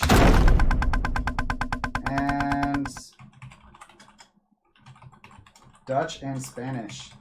And then for Soldier and GUA, it is Ottomans, Auto Dutch. All right. This is interesting. I'm not entirely sure I've seen this matchup. One thing I really, really like about the 2v2 Jackpot tournament is you see matchups you don't really ever see otherwise. Dutch and Spanish versus Dutch and Ottomans. I'd say it's pretty comparable, actually.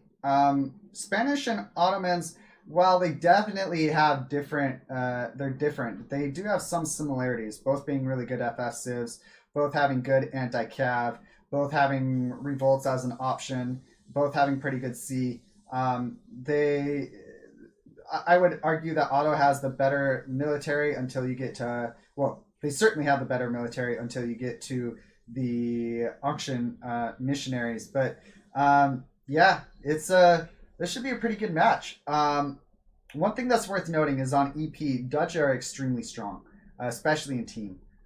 In team, they get 5 banks instead of 4 at the start. And then also the age 4 upgrade does 20% increase instead of 15% for banks. So their economy doesn't, while they have a better boom, it also doesn't fall off near as hard. So really, the Dutch are one of my more favorite civs on EP for sure. Yeah, I'm actually surprised Callan's the one playing Dutch here. I know Kaister likes playing Dutch. It's one of the civs he plays quite a lot when he plays in team games as a whole. But maybe Callan just doesn't play Spain, and that's the better of the two to go for. We'll have to see what GUA and Soldier do. GUA, I don't think I've ever seen him play Dutch, but apparently he's playing Dutch. I've seen Soldier play Ottoman, obviously. I think Soldier plays basically all of the civs. But yeah, quite an interesting matchup. I don't really know what you go for here, though. I don't know if you go Reuter, Reuter Skirm with... oh, no, you'd probably go Dragoon Skirm, wouldn't you, for Spain? And probably Reuter Abascan, right? Would probably be the smartest thing to go for. There are different options. If we're talking about age 2 fighting, it's a whole different ball game than if an FF is thrown in there. On this map, while there a lot of the map is wallable and there is C, I think it's a little bit deceiving because in a 2v2, the players spawn so far apart from each other, it can be really, really difficult to defend each other if your opponent is between your 2 bases. So I on this map, I kind of value early rushes a little bit more, at least in a 2v2. In 3v3, 4v4, it's a little bit different. But in a 2v2, I value rushes a bit more. But I wouldn't be surprised at all if we see some FFs here from any of the civs, really. FF for Dutch allows them to go Reuter, and Reuter are pretty decent at anti-cav. Yeah, we'll have to wait and see. But I guess these two are going to have a bit of a break, maybe, before the next game, before we're ready up. But actually, out of all the civs to go water, Ottoman and Spain, they're not too bad, either of them, actually. Coaster has red pink command. I don't know if you've got the same for you. Everyone's green for me. It's weird. Hopefully that fixes itself. It looks like it's fixing itself now. But yeah, I mean, both players can go C. That's a possibility. And as you said, you do spawn quite a far while away from each other in terms of where your TCs are.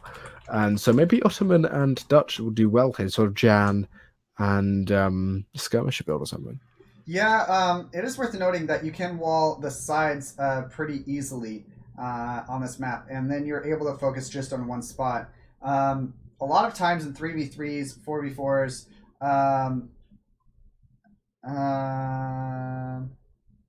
okay, I'm gonna allow that. In 3v3s and 4v4s, you see players going C. And I don't know if these players are going to go for C or not. I think Kaister and SirCallen would be more inclined to go for C than Soldier and GUA. In 1v1s, C isn't as common as team. And from what I understand, Kaister and SirCallen are more team-oriented players and Soldier GUA more 1v1 oriented players. So C is an option for sure, and is something to take into account. It's also a map, like I was saying, being able to wall the sides. You are able to go for infantry, and you don't have to. You can kind of deny mobility advantage of the opponent just with a few walls. So we'll see what happens. This is game number 2, Jailed Casting, Riot Co-Casting. It is Kaister and SirCallen versus Soldier in GUA. This is last game, super close. Did not end until an hour into it. Holy cow, that was the best game I think of this tournament so far. There's been other really good games, but as far as how close it was and not being able to call a winner or a team having a decided advantage until the very end, that was that game for sure. Getting into it, do you want to introduce the players? I'll let you introduce the players. I think I did it last time. All right, it is Soldier spawning in red as the Ottomans, and GiveUAnxiety spawning in yellow as the Brits. Kaister in green as the Spanish, and DJ Too Strong SirCallen in blue as the Dutch. So Dutch mirrors, Spanish on one side, Ottomans on the other. When it comes to 1v1, I think I give Ottomans the slight advantage over Spain, but it's close. Certainly in the EPL, at least of all the games I watched, it was somewhere around. There was a lot of Ottomans and Spanish matchups, and of all the ones I casted, at least, I believe it was 10 wins over to Ottomans and I think 3 over to Spain. So that gives you a little bit of an inkling of the two civs. But when it comes to team, everything in 1v1 is changed. You've got your teammates that you got to work with. You got units that you got to complement each other with, and yeah, we'll see what happens in this game. Yeah, it should be quite interesting. We do see a trading post going down for Kaister, with that envoy of GUA actually beating him up, but he's not going to go down. GUA Dutch is going to be quite interesting to see. I don't think the man's ever played a single Dutch game in his life. So by the looks of it, he is collecting coin for his villagers, though, so that's a good sign. And as I said, both players can go water. Spain and Ottoman actually being two civs which are pretty good at water, actually.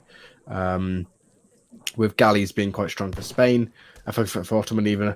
And you do actually see, as in what's his name, Soldier's deck, you do see quite a heavy water deck actually there, including a card I don't think I've ever seen sent in a competitive game. The Ottoman Assault Fleet. There, 2 galleys and 1 monitor. Yeah, I've never seen that done. But yeah, quite a heavy water deck. The same for probably Kaister here. Yes, Kaister having a pretty decent water deck there as well. Schooners in there, as well as 2 caravels. Yeah, as far as the decks go, a little bit more, or a lot more focus for Soldier on warships, and he also has rendering plant. We see that Kaister does not have any fishing boat ups. He does have, fishing boats are cheaper, but he doesn't gather anything faster with them. Looking at the Dutch decks, we see that SirCallen has 3 Floyts. Floyts are exceptional on water. And then looking at GUA's deck, he does have schooners, interestingly enough. Something that I wouldn't necessarily suggest with your opponent having schooners and rendering plant himself. We'll see what happens here, though. It is there's a lot of different options, lots of different options. I'm really curious how these players are going to play it out. We see Ottoman already advancing, both Dutch advancing, GUA a little bit faster, Kaister not advancing yet, fairly slow to advance in all reality. I think it's just all the other civs are really fast. Dutch and Otter are the two things which true. always age up fastest. That's true. So that's not too surprising. He is going to get up at actually quite a respectable 16 villagers. I would have preferred 15. 15 you can do quite well, but to go for that trading post of 16 is also decent there. At the same time, we'll have to see if any villagers come forward from either players. Any of the players, I don't think there is any. There's a couple of villagers from SirCallen right there. So it looks like they're doing something on the right-hand side. I'm very curious what it's going to be, though. Yeah, certainly Soldier and GiveUA aging a little bit faster. We see that Soldier is building a dock right now, and he also has a villager on the right-hand side, so that he's going to be able to build a dock himself over there. I like that choice. Having a dock on each side, that's going to deny your opponent from being able to build docks on this map, which is a common strategy we play on your opponent's side to deny them doing a whole lot. We do see villagers coming forward here. That's really nice. Also, worth mentioning, I don't think Soldier scouted that. No, he hasn't. Have you seen GiveUA's macro? He didn't have a bank in transition and only had 300 wood when he edged up, which doesn't bode well. Obviously, normally as Dutch, you want to collect 350 wood then transition. I think 4 or 5 to coin, depending on what you're doing, and the rest to food as soon as you've got that bank up. But by the looks of it, a barracks going down for DJ Juice Strong here, which is Callen. Wonder what this set will do for Kaister. Kaister has 3 shipments stacked. So he is Spain, but he can send sort of 7 rods here, probably 5 settlers. As his first card is the exact the normal sort of thing you'd send, and a tower going down or an outpost going down at that forward base, and it's going to be a double barracks spam by the looks of it. And GiveUA going for a house and no military buildings. He has 400 wood though, so he can do something. Yeah, well, we'll see what happens here. We saw that SirCallen also built a bank a little bit late himself in transition, so we'll see what happens with all of this. He did gather the wood though, like you were saying. Yeah, looking at it, it is there's definitely a bit of a rush on the side here. And Envoy coming through does see the dog, does not see anything else. I'm curious if they've seen those hunts going down. One thing that's really, really important, I feel like, when you are doing an FB like this that you really don't want your opponents to see, I don't think I think the reason why they put it off to the side is that it would be a little bit more of a surprise. And you do not want to kill hunts, because that's gonna, if your opponent's paying attention, will clue your opponents into that there are villagers there from your opponent. So we'll see what happens. Looks like no military building yet out from GiveUA, and Soldier's just now building his first one, stable. We'll see what happens here. It is GiveUA that just scouted it with his hero. Yeah, GiveUA finally putting down a barracks, but the push is going to come in as soon as that barracks comes in. That's 10 Rodaleros, probably a couple of dogs also coming in, and I think it's 8 skirmishers. GiveUA's village is actually all exposed. This isn't good. This is like watching me play with, otherwise I get handed down. But this isn't looking good, honestly. This is looking pretty bad for their team. They do have bank wagon. Does the bank wagon go up? Minutemen do come up, they're just going to run around, and they're blocking the bank wagon. Fast. It builds extremely fast. As long as the bank wagon doesn't go down before it starts, it's fine, yeah. It's foundation. Usually it's fine. I did lose my first bank wagon I ever remember losing a couple nights ago. I felt so bad doing that, but yeah, getting back into it. Still, we have a barracks out for GiveUA now. He is on 3 banks. SirCallen on 3 banks also. Looking over at Soldier, he has a stable and a mosque. So a little bit of difference here. It looks like it's rods and skirmishers versus skirmishers and cav. And I definitely give the advantage over to the rods and skirmishers in that situation.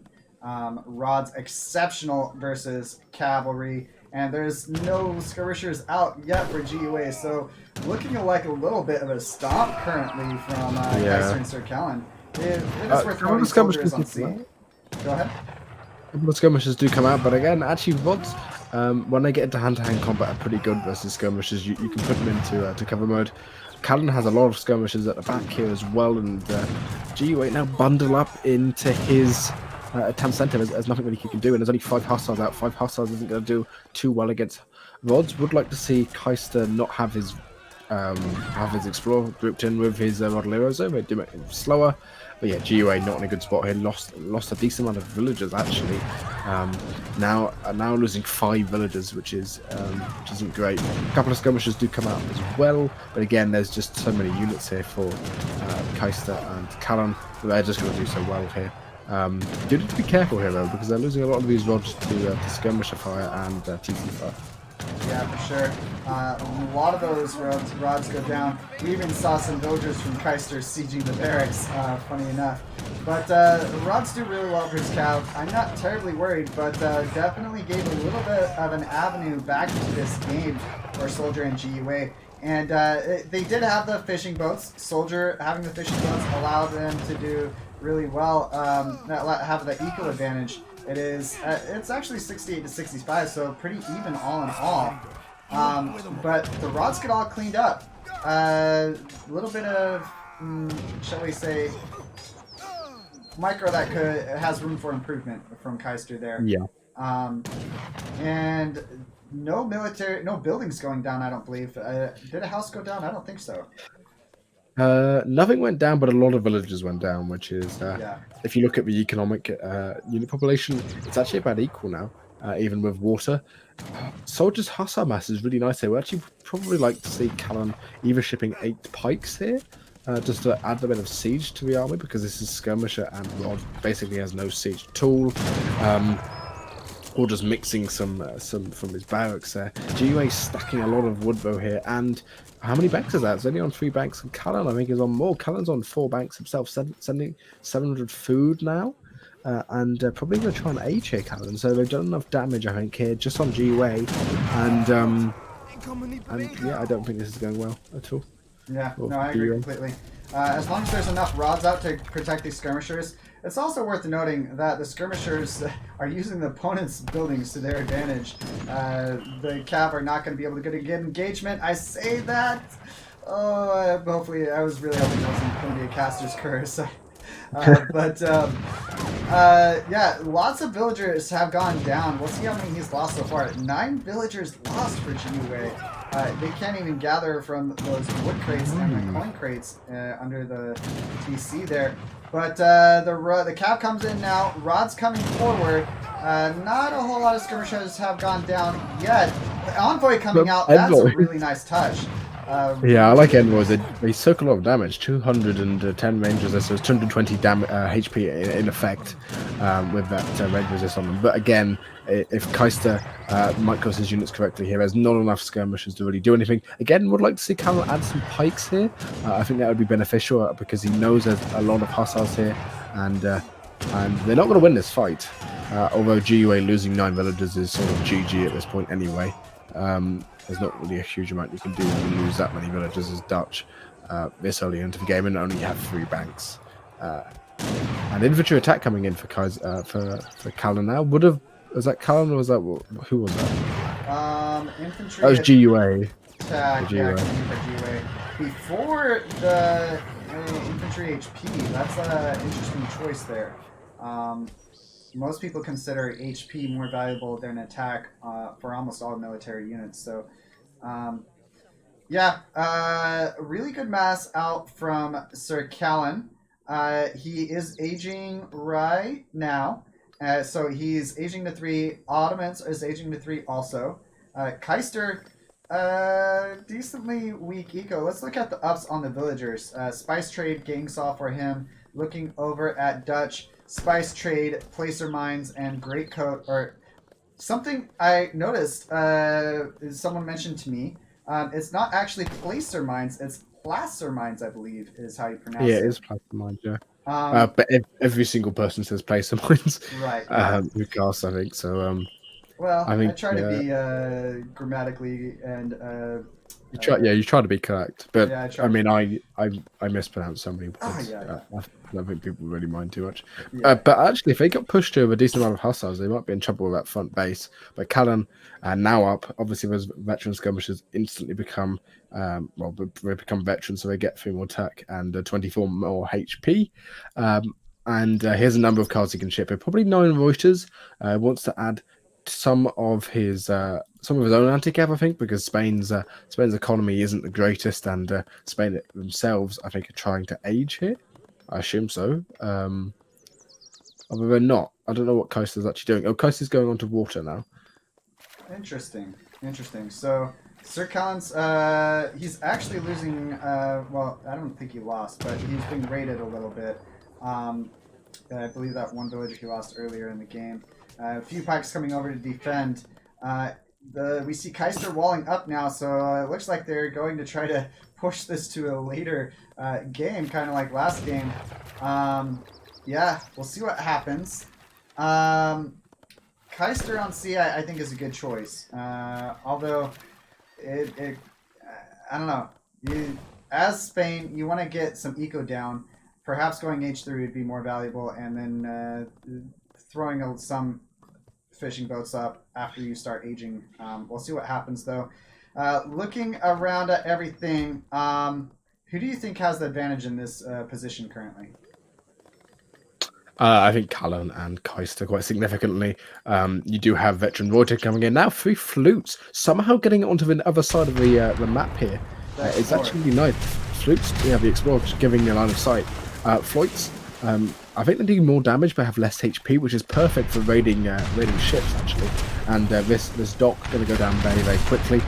There will be a response from Soldier, which I believe will probably be through galleys or frigate, one of the two. But at the same time, they're getting pushed in the base here, and the skirmishers from Callan are on par, or sort of on par with the skirmishers from GUA. He has more of them, and he can afford to lose more of them because of his eco. And these banks are going to go down. More lures on the right-hand side as well. And this game's sort of going to pot for GUA's team, I think. Yeah, for sure. A lot of those fishing boats going down. 144, 18 HP and attack for the SirCallen skirmishers. GUA's having double carded, 138 to 17. So yeah. GUA just sent Bank of Amsterdam when he's only got 4 banks. That's that's not the best card to send. I would have preferred him to send. If we look at his deck, he could have sent. Well, actually, there's not really much he could have. 4 villagers would have been better here. 4 villagers would have been better, or 2 caravels to protect. Really nice, yeah. They are getting pushed back here, but again, look how many Rodeliers are here now. These are Rodeliers with an upgrade in, so they do have team infantry hand attack already. But yeah, they can't take this fight. There's so many Rodeliers. Some Abbas being mixed in here. They do get the benefit from the team infantry hit point scar from Dutch, but really, I mean, the economy is dying. They also have the infantry HP. If you look at his deck or what cards he sent, I don't know why it doesn't show up when you click on them, but they do have that. So yeah, looking at everything else, the Floyd's just doing a really good work, completely denying the C advantage that Soldier had. Really, really nicely done from him. There is 1 fishing boat gathering for Soldier currently, so we see how effective those Floyds have done so far. Looking at everything else, military advantage, or military is very, very close, 100 to 101 when I saw it. Skirmisher advantage, I think, over to GUA and Soldier. So in a matchup like this, skirmisher advantage can go a really long way. We see some Avis also coming out. Built an artillery foundry in H3, built Avis instead of cannons. What do you think of that? I think perhaps cannons might have been a really good choice. I think what you need to do, you're quite far behind here as Soldier and GUA. I think what you need to do is you still need to. You probably just go for 2 Falcons and try and get 3 Falcons up from that artillery foundry, and go in with 5 Falcons or something like that. And try and get a good trade out of it. Again, actually, I would quite like to see Callan probably add some Falcons of his own against this skirmisher mass.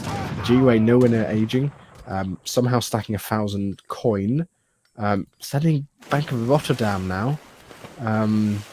Again, I'm not entirely sure GUA knows how to play Dutch. But yeah, I mean, at this point, he Callen. sent it right after he built his 5th. No, he has another one. I think maybe we saw it wrong. He has a one over there. So he Oh, is, so he has he is on 5, 6. but He's on but 6. it's just better to. Is he on 6? Yep, he's got one. I don't know if you're missing that one too, but he's on 6. So, Yeah, he's on 6, but again, it's just not very good to send at this point.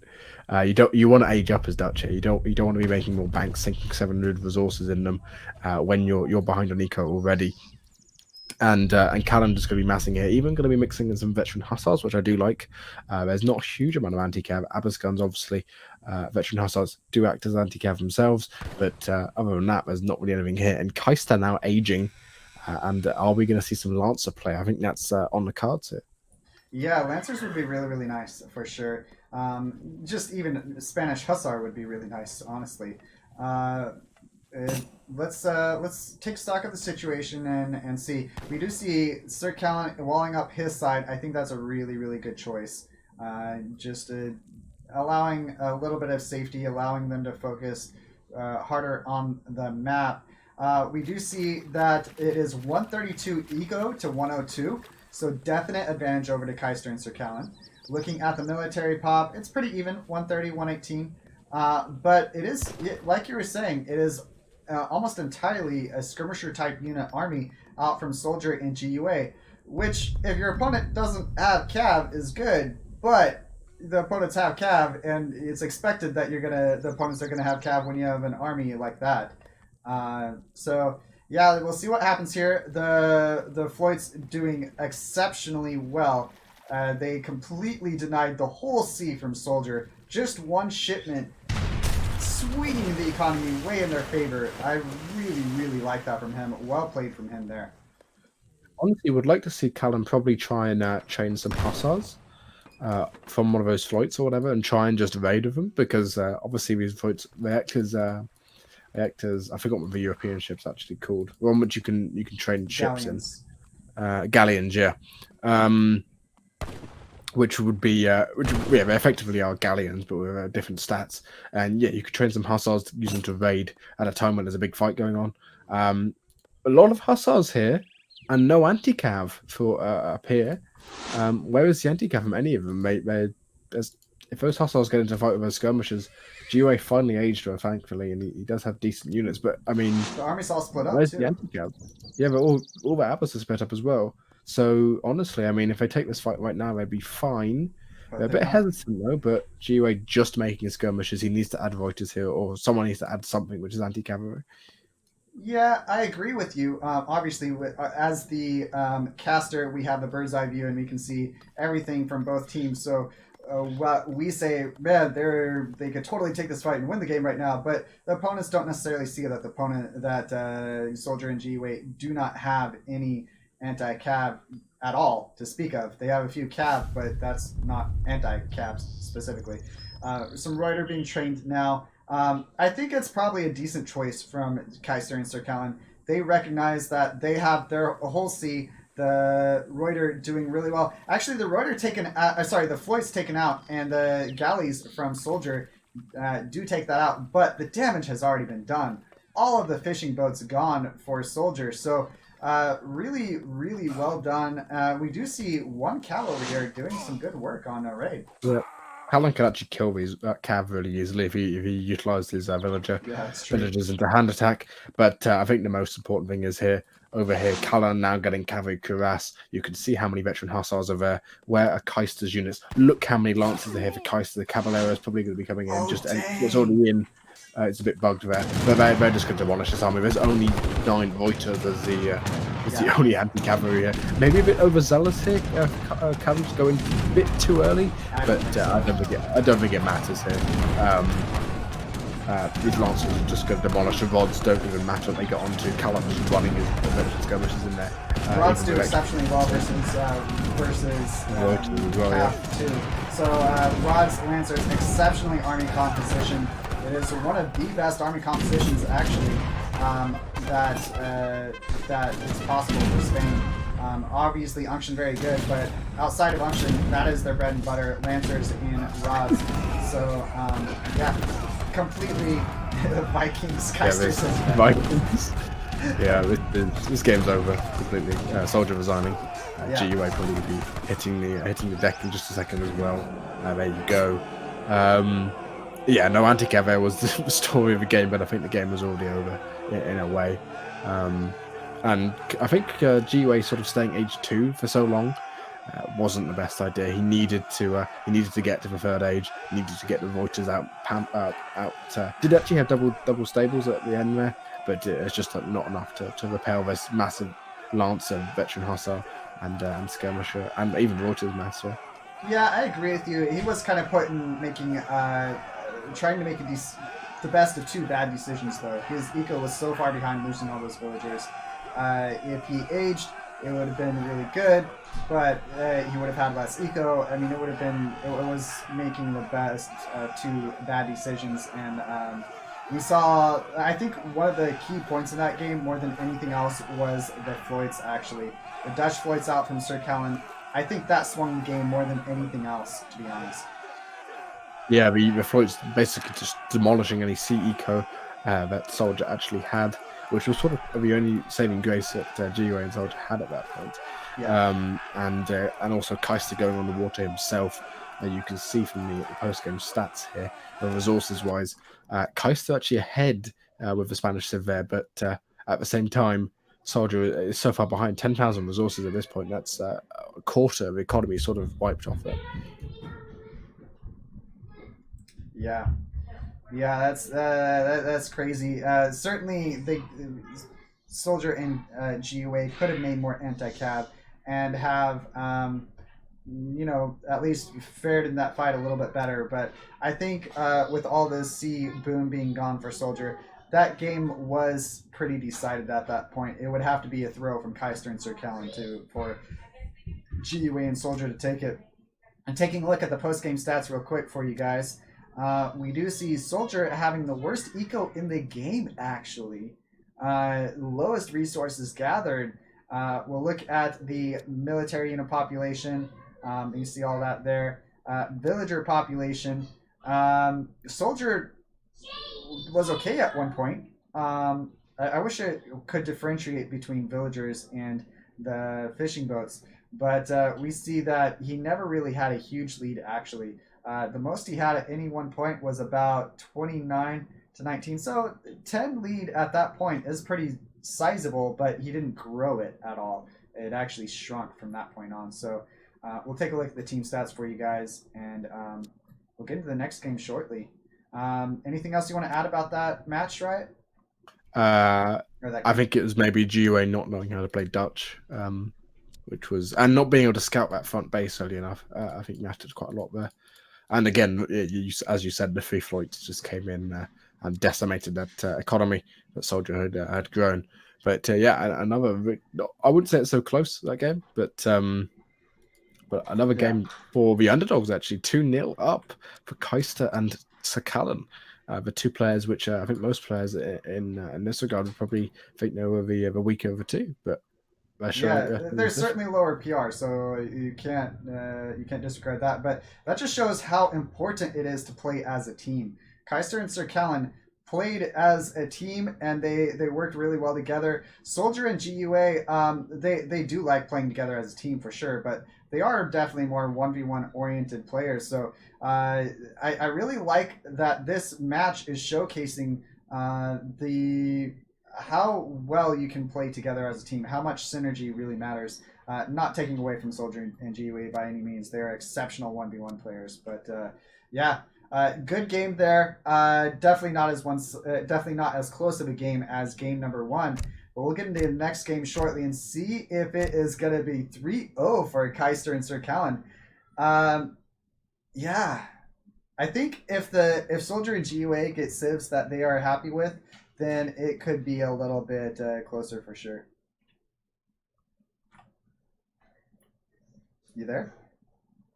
Yes. As you said. Maybe it will come closer. Maybe GUA and Soldier can reverse sweep this. Still 3. with 3 games to win. But Dakar, an interesting map actually for team. That's not Dakar. That's what we're picking there. But Callen, Spanish and Sue. I wouldn't be surprised if they re-rolled this. That's Colorado. That's Dakar. There you go. GUA, Sue and Brits. I don't know who I prefer here actually. I Probably am almost positive Soldier and GUA are not going to re-roll. They are getting Brits on GUA. I think they'd be very, very happy. Soldier can play lots of different civs. I think Soldier's saying he's going to go Brits. We might see Kaister+SirCallen re-rolling. That is a distinct possibility. I don't know if they will or not. We'll see what happens. But yeah, yeah, interesting for sure. Oh, apparently, Kaister respinning. Okay, Kaister is respinning. All right, I can respect that. I think if you're going to use it, I don't know what Kaister+SirCallen are familiar with, but Sue and Brits I think probably have the advantage there. And Brits going over the opponent. Yeah. Guess what the civs are for You Kaister+Callen? have to tell me. I wouldn't. Dutch and Spanish. Dutch and Spanish again. Dutch and Spanish is good here actually. Yeah. Well, it's going to be a different map. It's a different map. Yeah. But, it might be a different map, I should say. Dutch for Callen here. Kaister's obviously going to play Spanish again. Yeah. Oh, they both respin. Oh, is that how it works? Yeah, all the civs and the map is respawn. Oh, the map is as well. I didn't realize. Yeah. Arkansas. Yeah. Actually, that's another word that most at least English people, I get wrong. I say Arkansas, right? Yeah. Because it looks like it, but I think it's Arkansas, right? Yeah, it's Arkansas. That's how you pronounce it. Yeah, my brother lives there. It's actually comes from, I believe, a Native American word. Which would make sense. Right, yeah. And Kansas is... Kansas, I think the reason why it's called, why people tend to call it Arkansas is because Kansas is pronounced Kansas, completely different state. But let's see what happens there. Dutch and Spanish, French and Otto. I think this is a pretty good matchup. French and Otto, definitely very strong civs. I think GUA and Soldier are more than happy to take those civs. Dutch and Spanish, though, they have some pretty good civ combinations, and they complement each other well. So I think I would probably give the edge to French and Ottomans, but Dutch and Spanish are not to be underestimated either. Yeah, not to be underestimated. Although this map, I think it's got quite sparse hunts, so it's probably better for the Sue player here who can. Oh no, it's not Sue, is it? It's French Otto. Yeah. Yeah, I don't know. Spain's a bit funny in team. It can either be really, really good, depending on what other civs the other team has, or it can be pretty trash actually. But we'll have to wait and see. And the same goes for Otto actually. Otto tends to be either really good in team or pretty trash. But thankfully for sorry for interrupting. I thought no worries.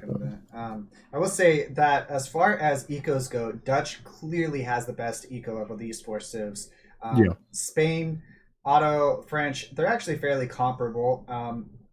Someone argue that Otto has the weakest of those 4, but it's not really that much weaker, I don't think. Respin. Respin. All right. So, yes. Is that the second respin from them? No, it's the first one. Kaister's respin was used. How many respins do they get? 1 or 2? 2 for the whole match. The whole match. Yeah. So theoretically, either team could respin again. Yeah. After this. Theoretically. Okay.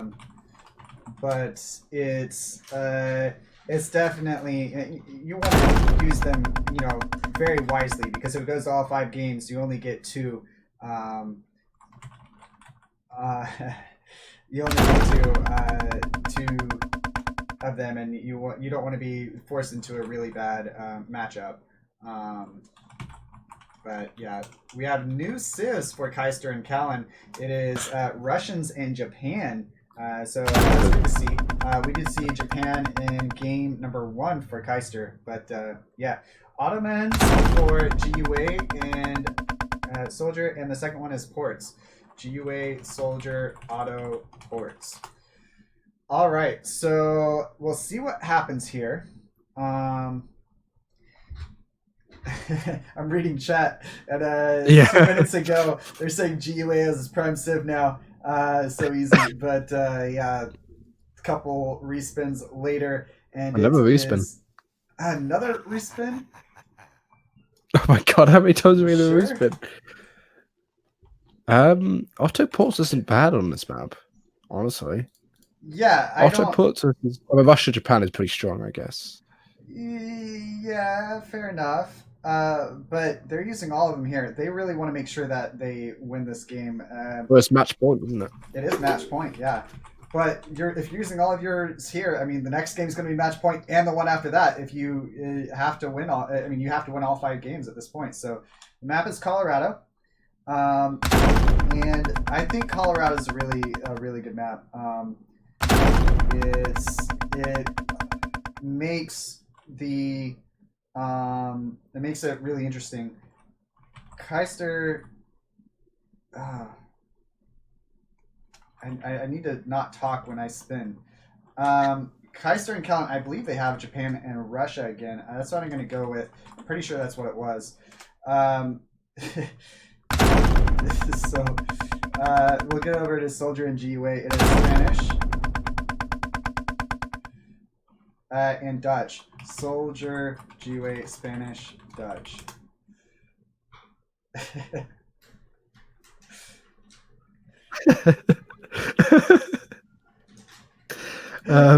Soldier GUA not getting the best tips.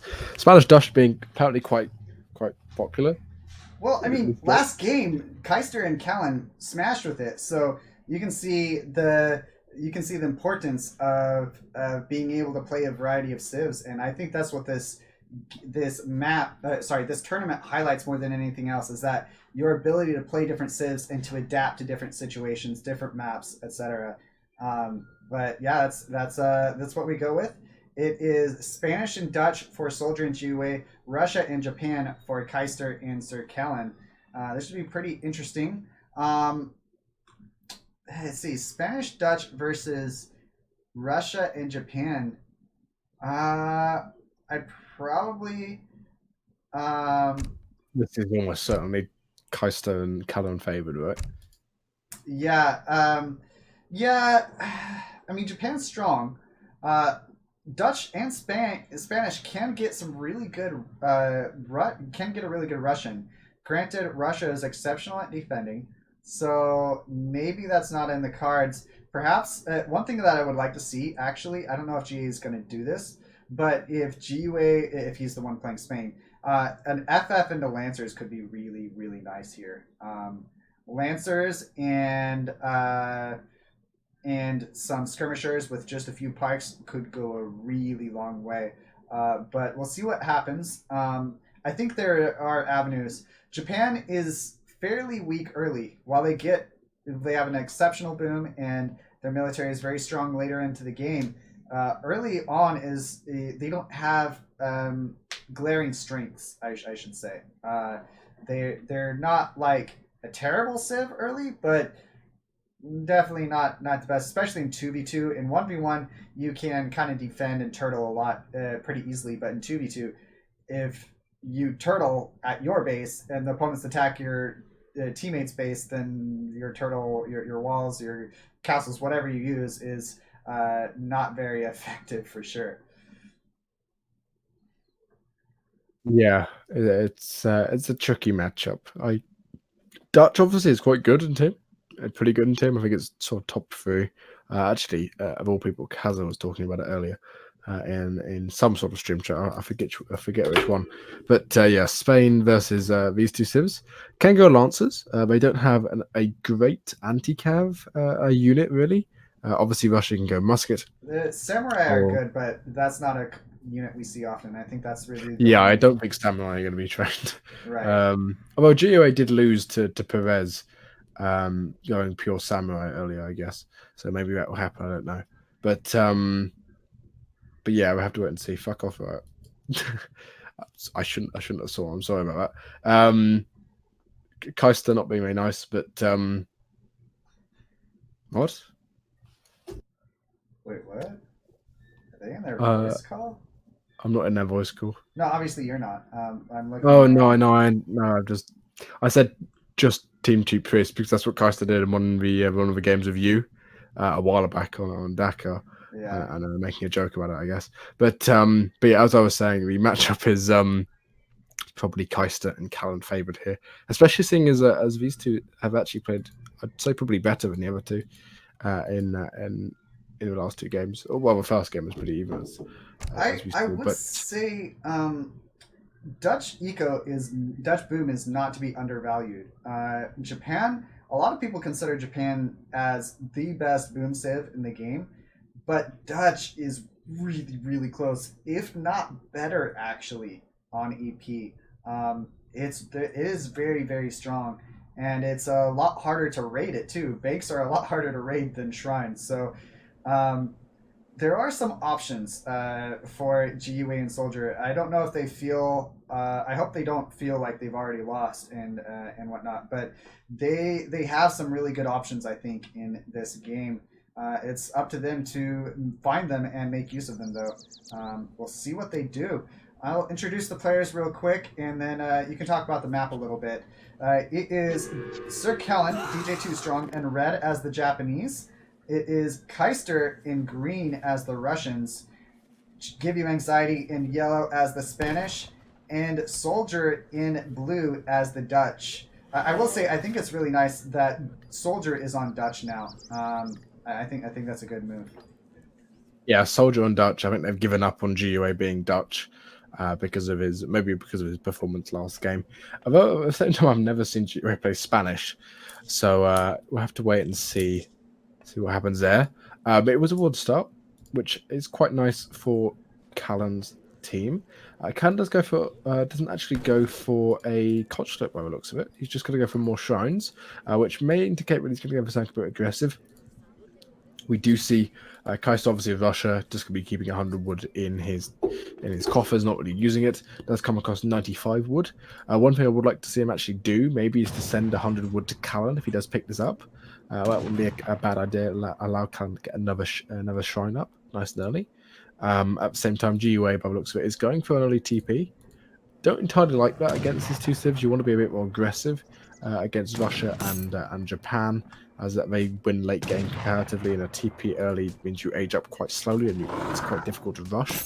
And Dutch just doing Dutch things. But this map, you do have a TP route you can take. You do have the Comanche settlement, which has some nice upgrades. It does have 10% hit points on cavalry, 10% hit points on light infantry.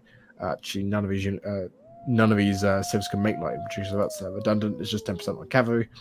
10% cavalry speed is particularly nice, actually.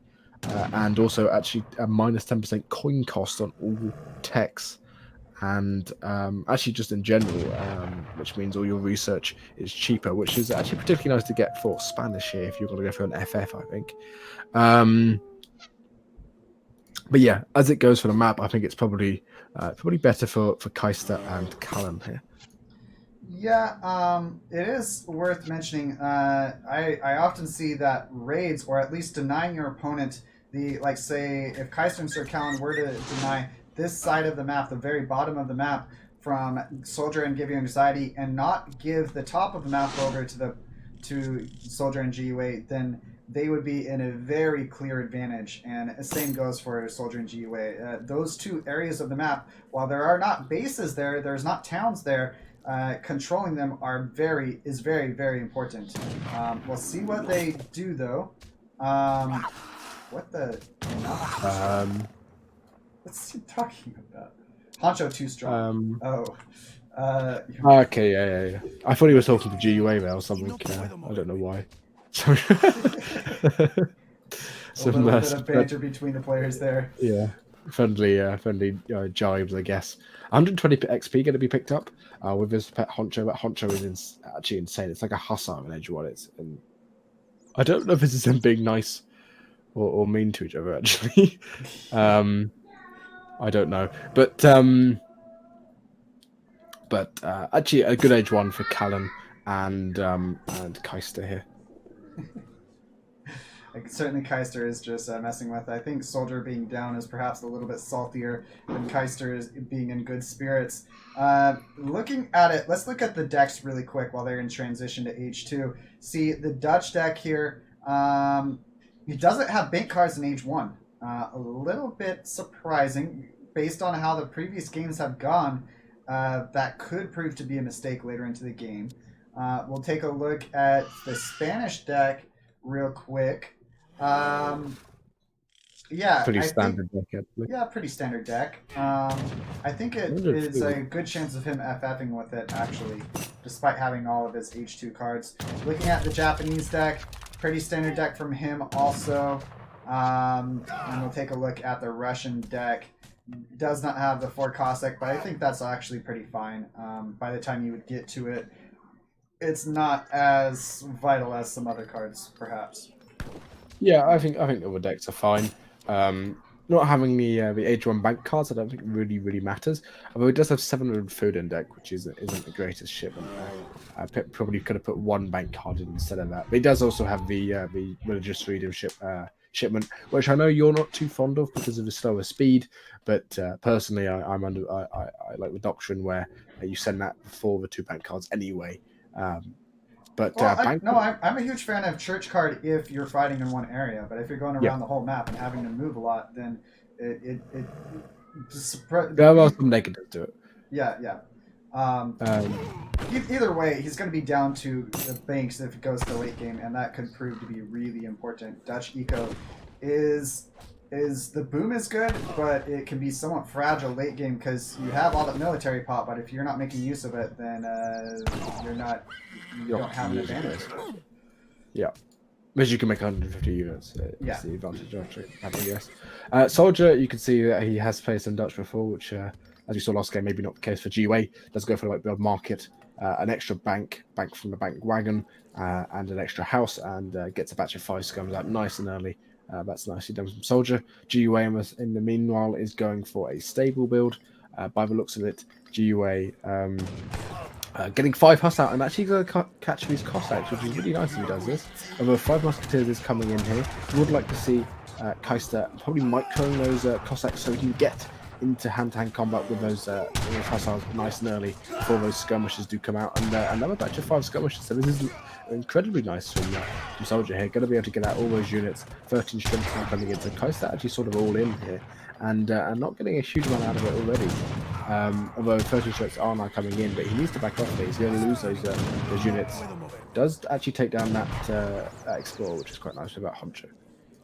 Yeah, we see some idle villagers out from GiveUAnxiety. That's a shame. It's several villagers that have been idled for a little while by STC. They're finally getting back to work. But yeah, we see how much of a difference that is for Soldier's Dutch. He had 2 banks out that quickly, and then also had 10 skirmishers, 2 5-pops. So really well done from him. We see a stable out from Japan. That's not always what you'd expect, but we'll see what happens with it. Yeah, Cav out from Spain. I think I value the skirmishers and Spanish Hussar more than the Naginata and Strelitz. What about you? Yeah, I'd actually have to agree. Naganatas are really good against skirmishers, though, actually, as a unit. They do 1.5 times, or multiply, basically do an extra 14 damage versus skirmishers compared to their normal attack, which is really nice. Although 600 coin first, I don't know if I like this build. It doesn't... look at Callen's shrine population, only 70 at this point, even with 2 villagers as his first card. This is sort of all in from both players. Kaister finally setting 700 wooden, going to be messing some skirmishes up. Is GiveUAnxiety getting into rage? No, he's not. He's got some Rodaleras on the field, which are nice anti-cavalry, using those to siege down shrines. Actually, he's pushing forward. They're going to be pushing forward here with Hussars and skirmishes, which I think is a mistake. The mass advantage and the unit advantage probably in favour of of Callen's team here. It's pretty close.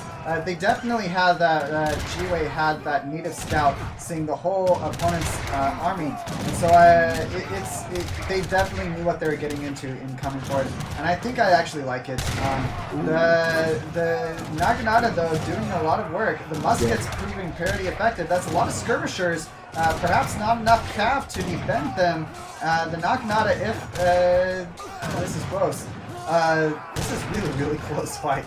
I think the Naginata have the advantage here, but it's really close. Defender's advantage over the Soldier and GiveUA. They're probably going to push it back just because of this defender's advantage. Yeah, it does have the tower there, which is nice. Those Naginata's getting some good, nice kills on those skirmishers. And I don't know who actually won that fight, honestly. Both civs, both teams are on about roughly eco.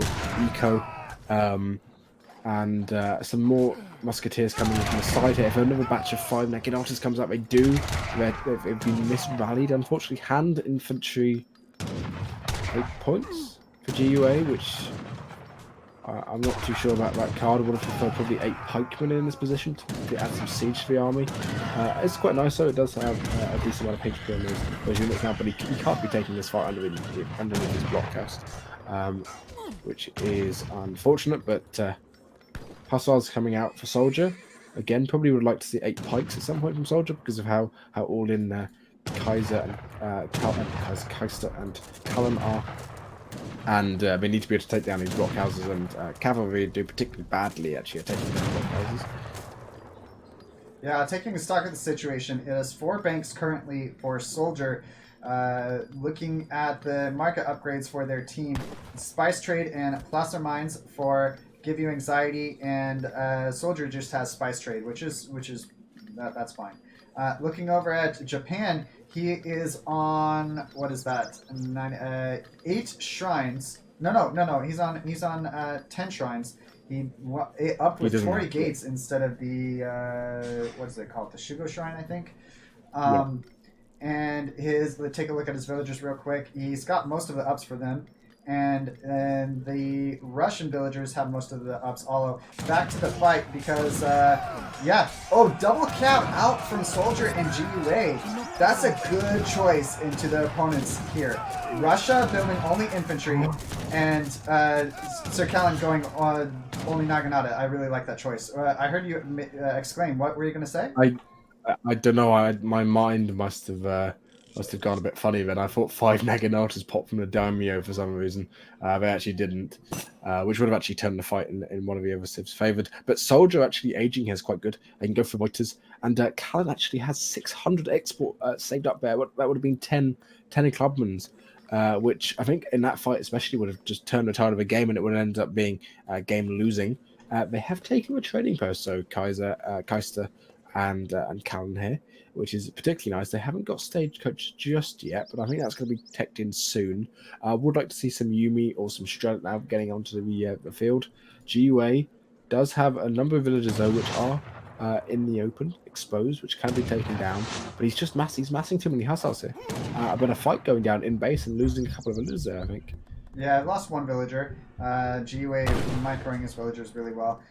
So it is Soldier in age 3. No one else is aging currently. Neither doesn't seem to be aging very quickly. Night, buddy. You. My kid was just going to sleep and telling me night. Little bit of a tradition that he has. Looking at the rest of this game. All right, so muskets and Naginata. I should say ruskets and Naginata. Versus currently double cav from Soldier and GiveUA. There are a few skirmishers. I like the addition of a few skirmishers. Also a few Reuter. So I think Soldier and GiveUA have the advantage militarily here. Economically, slight advantage over to Soldier and GiveUA. They also have the trade posts, which is very worth mentioning. But yeah, it's pretty close. Slight eco advantage over to Kaister and SirCallen, but I would say the army comp advantage over to Soldier and GiveUA currently, and the age advantage. Yeah, I would actually like to see GiveUA age. Spain when they're in a situation they don't want to be in age 2. You want to have lancers, or you want to have or skirmish, or something that you can sort of bolster your forces. Not sending in these eco theory at this point is just, it's not great, is it? If we look at economic unit population, GUA only has 38 units. That's basically a 3 villager and 4 villager shipment, and he does have 5 villagers in his deck he could have shipped. At the same time, this is quite a good fight for him, I think, though, because where are Naganatas? They're just too far away. There's are those Naganatas just going to be trying to stay alive, or Callan age? Yeah, he's aging, and he's just trying to keep them alive. Those infantry, they wouldn't have been able to run away from all that cav mass, so really well done from GiveUAnxiety+Soldier. They are taking this fight decisively in their favor, and we'll see what happens with the rest of this. It looks like, yeah, Kaister has a stable in base, so going to be some units. SirCallen actually putting up some walls right now around his base. We'll see what Kaister does. But, yeah, like I was saying, slight eco advantage, or it is slight, probably around 15% or so, 15% advantage over to Kaister and SirCallen, but definitely military advantage over to Soldier and GUA currently. Yeah, and actually, they don't really have a very good anti-mass cavalry here. Callan is aging now. Naganatas are going to get very, very strong in some time. Did probably go up the golden pudding there. There it is. And needs to try and not lose all his units here. Let's get a good raid off though, with a couple of Reuters going down in the base of Soldier. Soldier already on mills, which is really, really quite sad actually. Mills early on are particularly bad. Hurrying up those barracks, they just basically need time to take on these Reuters, and they should be fine. That Daimyo is going to go down as well, which is really quite sad if it goes down. 200 HP somehow still up. Yeah, it goes down. That's a massive loss to Callan there. Has no ability to get that up until probably the 4th age. And they're dying on eco now, and I think this is the first game going to Soldier and GUA probably. I don't know. That's a decent-sized military mass, but there's not any siege really, and there's several military buildings there that they can pump from. 2 blockhouses out for Kaister. Most of the army has died off for Soldier and GUA. Their military production buildings are extremely far away also, so it looks like they're just backing off a little bit. Yeah, certainly when it comes to the economy, we see that it is pretty much neck and neck now. The TP advantage over to Kaister and SirCallen does make the economy pretty much neck and neck. And so we'll see what happens with the rest of this. It is Kaister not aging though. GUA is aging. Kaister should be aging pretty soon. Yeah, GUA setting 8 pikemen is not the greatest. As Spain, you want to try and keep your stuff for the later ages. There is some Strelets now coming in. They do have Boyars in them, so they are stronger. And GUA will probably go into Lancers in just a second. Well, that's a lot of Yumis coming forward. And there's no anti-cav. Where's the anti-cav? And GUA's Hussars here are incredibly strong. They're basically... there's not enough of them, though, I don't think. There's not enough of them, of course, now. But if Lancers come out, GUA is going to age in just a second, and there's going to be 2 shipments on the way at some point. And really, this is the fight for the game. The eco advantage is definitely in GUA and Soldier's favour. The eco recalculated economic unit population, the shrines are actually counted for when they have Kami and the Toshogu shrine on them, so they're significantly worse at the moment. They're just not very good at all. And yeah, and obviously the Japanese villagers are slightly worse. I mean, the game is still going on, but I think it's decisively in GUA and Soldier's favour at this point. This reminds me a bit of last game. We saw no anti-cav out from Soldier and GUA, and we see Kaister and SirCallen with pretty much... they have a few Ashy out, but primarily Yumi and Strelets. It's interesting how the tables have turned there. Let's take stock of the situation now, guys. Like you were mentioning, the shrine's a little bit weaker than they could be otherwise. It is 101 to 105 economic unit population, and the militaries are neck and neck, 103 to 103. So really, really close game here. Kaister not in age 3 though. I think that he's aging now, but it might be too late. I think Soldier and GiveUA have a really good timing push, ability to make something happen in the next couple minutes.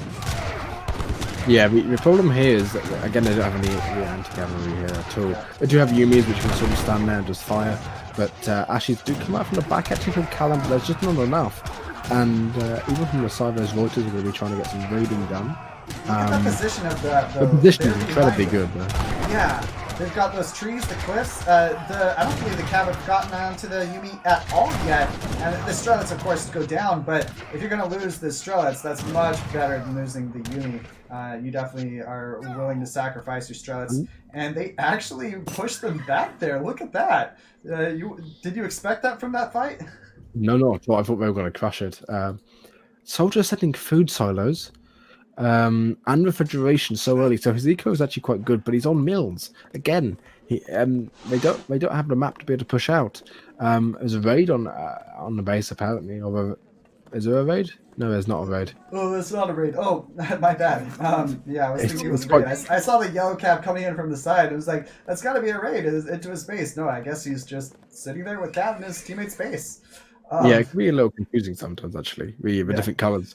Because well, blue and yellow is fine because that's the color you normally have a team, but the other team, I guess it can be a bit confusing. But 19 Strelets now coming in. GiveUA and Soldier being a lot more passive than they need to be. They're just not. They don't have the resources, and this is going to be a massive raid down here. This is going to be like a game-ending raid. Yeah, I don't know, maybe. Looking at the score, it's pretty close. Kaister+SirCallen behind, but this is going to even it up, I think. Killing these villagers is going to make it so that this game is going to go along longer and longer. Yeah, Japan really strong. Soldier, though, very, very strong himself. I'm curious when he's going to age up, because you're going to have with an eco like he surely has. Well, he doesn't have the two bank cards. At this point of the game is when it starts actually affecting you not having those cards. I think you can send, especially instead of food silos. Food silos is a really quite a late game cut actually, as Dutch here. You can probably just send a religious freedom and do something like that. But he has sent Cav Combat in here. He's also massing those really useful veteran hussars and Reuters and getting in cavalry cuirass. Does need to be careful with his Reuters. GiveUA apparently massing a veteran lancer. Did also have those upgrades already in, so they're going to be really, really good. Got I forgot what the upgrade's called. It's Caballero or something. Yeah, Caballero. He probably wants to get in just a second, but I mean their mass isn't big enough to push. They're significantly behind on eco, especially because they're on mills. Although saying that Kaister's also on mills.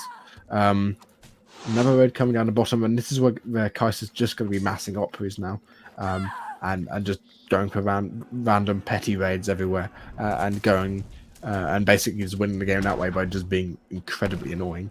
Infantry combat coming in, but there's no infantry. Oh, there's some skirmishers, I guess from Dutch.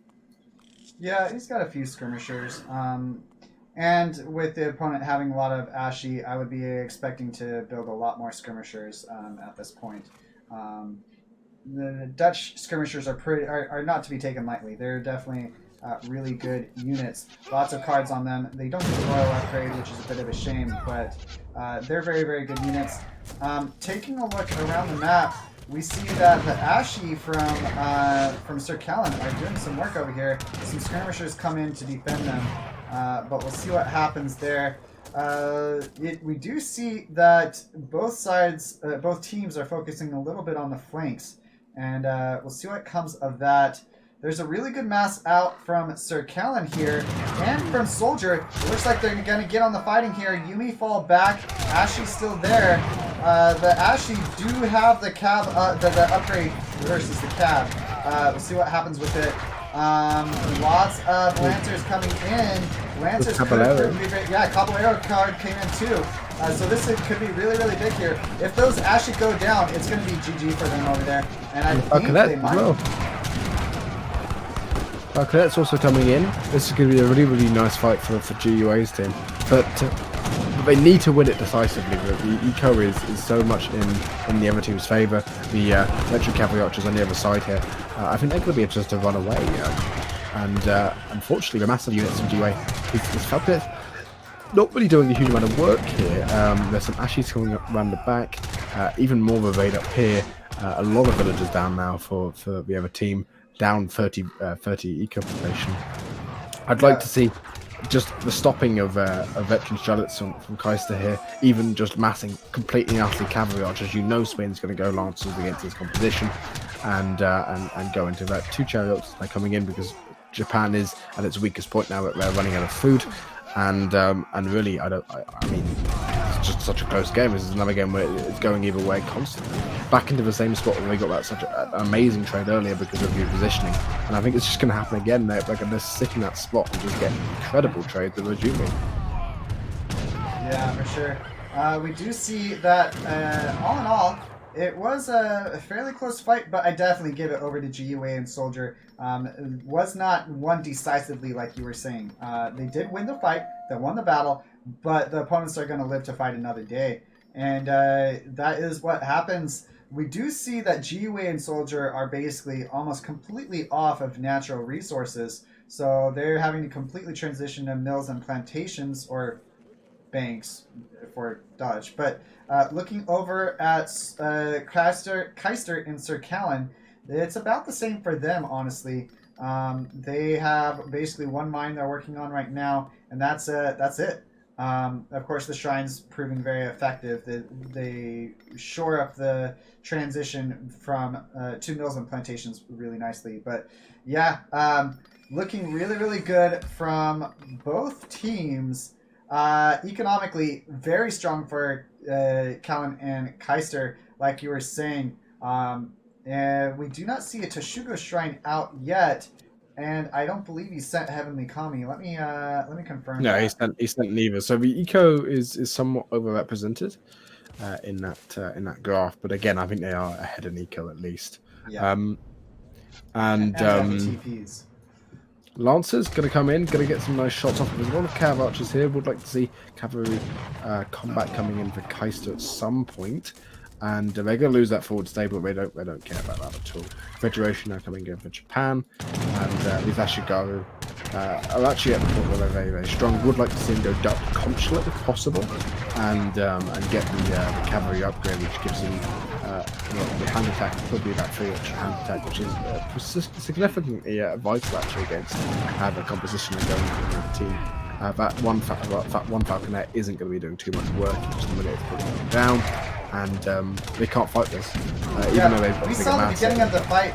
We saw 2 of Kaister's cannons going down. Really good micro from GUA, with the flaming arrows coming in behind. That's going to tip the balance into their favor. All the lancers down. The skirmishers are not going to do well versus the flamethrowers. Yumi. We'll see what happens with the rest of this. I think I agree with you. The cavalry archers are a good choice to change into. Additionally, I mean, Strelets are never really bad. They're so cheap. It's really hard to say that they're a bad unit. But I agree with you. Definitely need the cavalry archers, some more anti-cav. Taking stock around the map, a little bit of raid comes in from GUA on the right hand side. On the left hand side, not a whole lot happening. The Yamabushi did take down, I believe that was an outpost, and it looks like a bit of lag, but looking good for Kaister and SirCallen here. I think they're in the winning position right now. It's just up to them to close it out. I don't know, it is actually pretty close. I'd say it's about 10% advantage economically for them, but over time that pays off. They also have the stronger units, so I think when it goes into the late game, Lancers are good, but the Ashigaru at this point are just incredible. 15 times 4.5 there against cavalry, and also having a melee resist means they do very, very well. Yumi archers obviously themselves are very, very strong. Cav archers again need cav combat here, I feel, but this is another big raid on the bottom. And actually, GUA is going to have to transition to plantations here, which is a pretty costly process. 600 wood each isn't the greatest. And yeah, he's just going to lose more and more units. Again, would like to see the Comanche being utilised here. 10% cavalry speed, which is particularly nice for Dutch. It counteracts that coffee trade card. and Komochi horse breeding is also very nice, as well as the Komochi trade language. All of it's really, really nice to get. But Callen playing this correctly, just going around with 5 Ashy raids, doing some damage, harassing when he can, and prolonging the game, allowing Kaister and Callen to get into a nice position, and all these villages down there, including some Dutch villas actually down the bottom, if they do get spotted. I don't know if they're going to. Oh, that was By so the looks of it, close. it's just out of the way. I do know about town centres there, though, which is important. Yeah. But a raid coming up at the top. I think this might have been a mistake for Kaister and SirCallen. The tactical positioning advantage is over to Soldier and GiveUA for sure here. We'll see if Kaister and SirCallen are able to shore up their weaknesses and protect their reinforcement avenue. But it's definitely interesting here. The Lancers are and the Cav out from Soldier are denying any reinforcements coming through. They're coming through on the right hand side now, but they're basically forced to be on one side of the map. You see the cavalry archers trying to come back and defend from all these cav, but they're on the clear other side of the map. We'll see what happens with this. It is worth mentioning the economies, like you were saying. We'll go to economic units and see how many each player has. GiveUA on 53 vils. Soldier is on 5 banks, 50 vils. SirCallen is on 69 vils, and Kaister on 69. So Soldier and SirCallen fairly maxed, except Soldier, he hasn't even sent the church card. He still has only 5 banks. That's kind of he needs to hard send. to see. He needs to send the church card now. Having 7 banks, that's basically an extra 8 villagers for Dutch, which is particularly important. Soldier now massing some skirmishes by the looks of it. Probably going to be aging soon, but Callen already aging. Might even want to be feeding GiveUA a little bit. Those cav archers are going to be doing good damage against the settlers here, and you can see that massive Ashy, which are fast. Would like to see the Golden Pavilion being used a bit heavier, as in allowing those units to be slightly faster and actually catch some more raids. But that's not too bad to do. Another town centre going up aggressively, actually, for Kaister, right next to that coin mine as the coin on the map runs out. There's 12 villagers in that town centre, and there's a lot of siege here. Flaming arrows, Ashigo now getting in the honoured upgrade. And the Zumis as well, probably going to get the upgrade in just a second. Would not be surprised if the Shogunate came in. If we look at Callen's deck, he does have 14 Ashigaras, 4 Flaming Arrows, and the Shogunate, of course, he can send, which will probably be utilised. He did go up with the Shogunate as well, which gives you XP. So Callen and Kaister in a particularly good position, actually, now. Yeah, for sure. It is worth noting that TC went up on that mine, but there's only 700 coin left on it. We'll take a look and see if anyone has missed some mines. There's this one up north. At least one of the teams have scouted it. I don't know which one. And there's one here in the very middle that no one's really going to be going for. Taking a look at the fight, the skirmishers versus the struts. A good opening start for the skirmishers. And the culverins are really nice there to just deny the flaming arrows from doing a whole lot of work. That's a good mass of lancers out, though. A bunch of cavalry archers to complement them. Some more flaming arrows come out now, and they fire on the culverins. Really, really nice from SirCallen. Really well done from him there. That was clutch for this fight, at least. Looking at everything else, I think they might just run away with the victory here. The Lancers just got demolished. There's a lot of Ashy there. There's a lot of the cavalry archers from Russia, and those flaming arrows in back are just gonna completely control this fight too. So we'll see what happens. There is the defender's advantage over to Soldier and GiveUA, not to be underestimated, but it's definitely an uphill battle for them. Some more culverins popping out, and they'll do some work. Yeah, these Lancers obviously are really good, but these Ashigar at this point just ridiculous. Factory coming out for Soldier. Would have liked 2 heavy cannons. You're at a point where you're sort of bleeding for trying to take map control, trying to actually win the game now, which is basically the big fight. Although, actually, this fight is going surprisingly well for the recovery control is quite nice in that. So we've had to take down a lot of those flaming arrows. Callen does get a couple of them himself. Yeah, actually quite nicely done from GiveUA and Soldier here, getting a nicer trade than I would have expected. But again, it's not like they're in a position where they're going to actually win the fight, I don't think. Although, Saying that, we seem to be fine. Yeah, Dutch Skirmisher is just so strong. We only have one card on... No, they have all the cards. They have all the cards. Yeah, that's fine. And they don't have Advanced Arsenal. Does he have it in deck? He does not have it in deck. That's a shame. Advanced Arsenal is so strong. Especially for collapsing, you're slow and slow normally. Yeah, sure. Kaister probably needs to run his units out of here, sack for Strelitz, and allow those cav archers to stay alive. But again, I mean, it's at the point where Callen is now even raiding a couple of clubs on the side, and honestly, the game wants proper balance coming in as well. Factory Wagon does get attacked and does get seen. It's going to go up almost certainly, but how can they hold out for too much longer here? Kaister aging himself now, GUA in a spot where Lancers really aren't the best unit to be making here. I mean, I'd prefer probably Skirmishers from GUA or even Dragoons out of this, and probably sending in Unction or something. He doesn't have Unction in his deck, which for Spainian team is necessary. Yeah, completely necessary. Lancers, I don't mind it so much. They complement the Dutch skirmishers quite well, especially if there's enough anti-cav on the field so the opponents don't go them. To be fair, Naginata and Cossack, not exactly the best cav units in the game versus other cav units. Cossack, not too shabby. But the guard skirmishers coming in now, and I think that's what these fights are going to revolve around. Kaister and SirCallen do not currently have units that can deal with those guard skirmishers. So we'll see what happens here. Some more flaming arrows, of course, are a must. But the culverins out from Soldier are proving to be pretty effective at dealing with those. Yeah. GUA definitely on the back foot. He's the lowest score in the game. 398 for SirCallen, 384 for Soldier, and 320 for Kaister. So they're about 100 score up over the opponents, Kaister and SirCallen. But they need to transition it to a win. Granted, as the game goes on and on with the decks, I think Kaister and SirCallen just have more and more of an advantage as the game goes on. Yeah, I'd have to agree. As the game goes on, Russia and Japan are just insane as civs. So much so that you probably want to go Ashley Strelit now versus this. Strelit's in the fourth phase once you get Strelit Combat on, which I assume he does have in his deck. Yeah, Strelit Combat 20% on both of those units. Or HP and attack.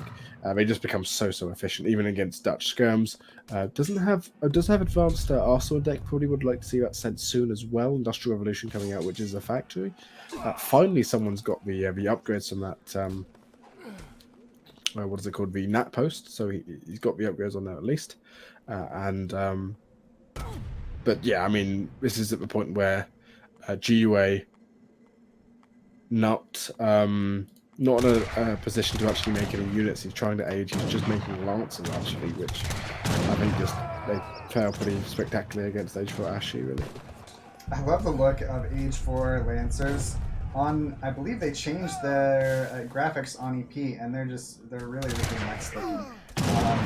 I usually don't care about graphics and cards in strategy games, but yeah, that's a lot of culverins out from Soldier. All of the flaming arrows going down because of it. I mean, I think that's a good choice. As long as the opponent does not have a bunch of Yumi or something, or flaming arrows, you should be able to take the win advantage there. And they do. They take that fight. And they've done really well in this fight so far. Skirmishers do exceptionally well versus the cavalry archers. And they win that fight once again. It is 2 Age 4s versus Age 4 and an Age 3. Yeah, I was going to say I don't usually care about the graphics in strategy games all that much. I care a lot more about, balancing it, or like, I really care a lot more about a lot of other aspects of the strategy. But yeah, the Lancers... Go ahead.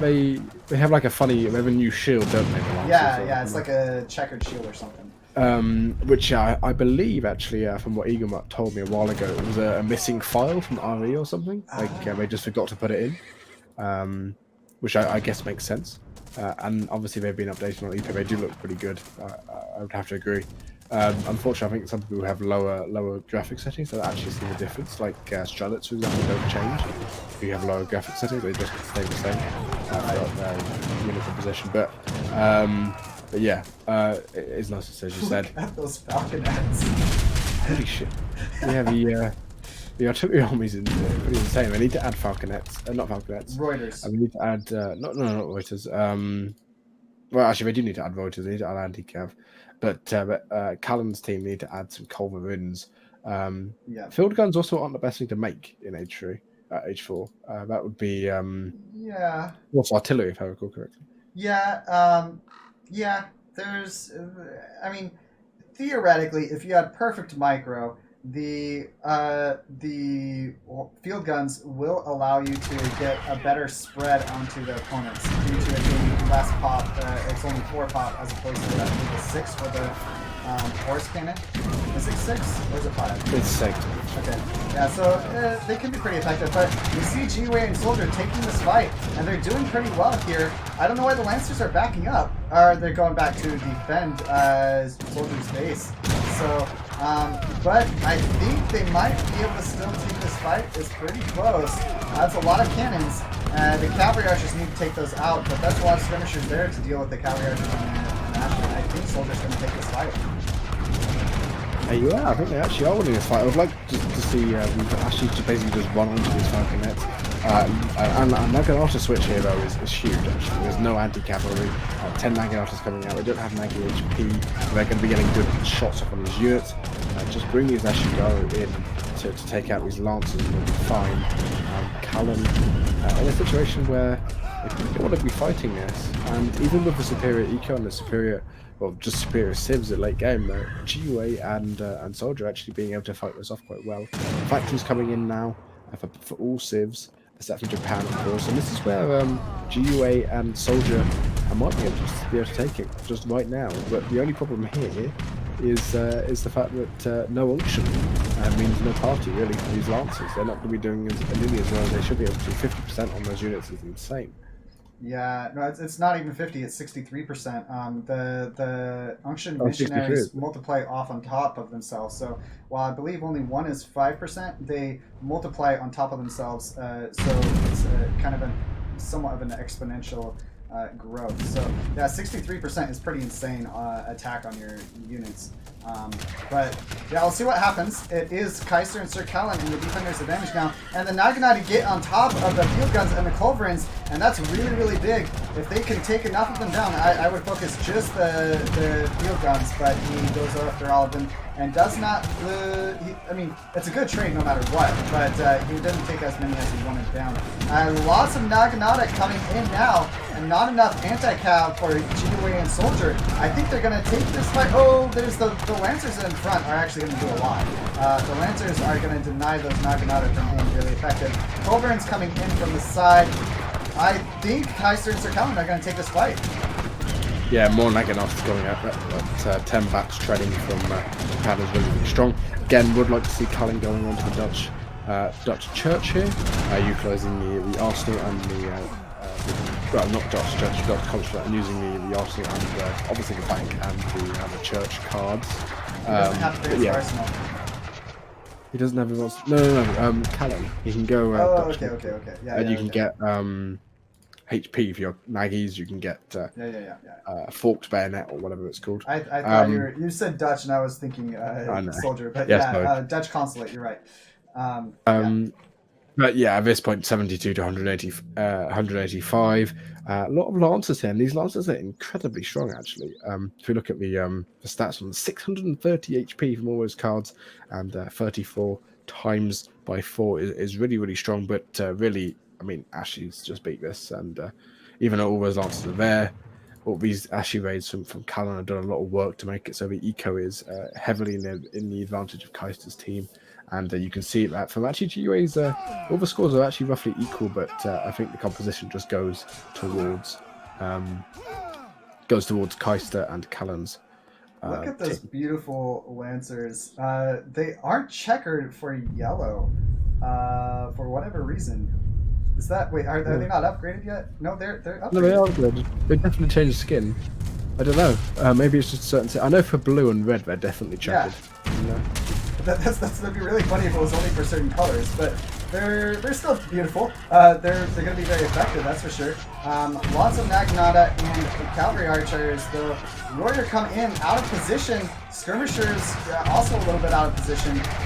So we'll see what happens with the fight. The Lancer's very, very strong, but definitely going to need support from Soldier in this. Yeah, needs support from Soldier. Soldier actually being rated by clubs at the top here from Callen, doing that the whole game.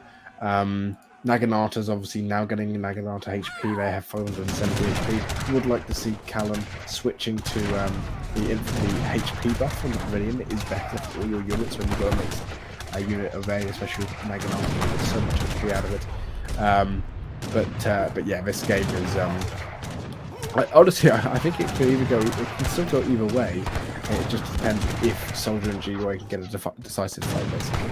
Right. I would say SirCallen and Kaister have the advantage, but it is on GiveUA. If they make mistakes, GiveUA and Soldier will have a very good chance of winning this game.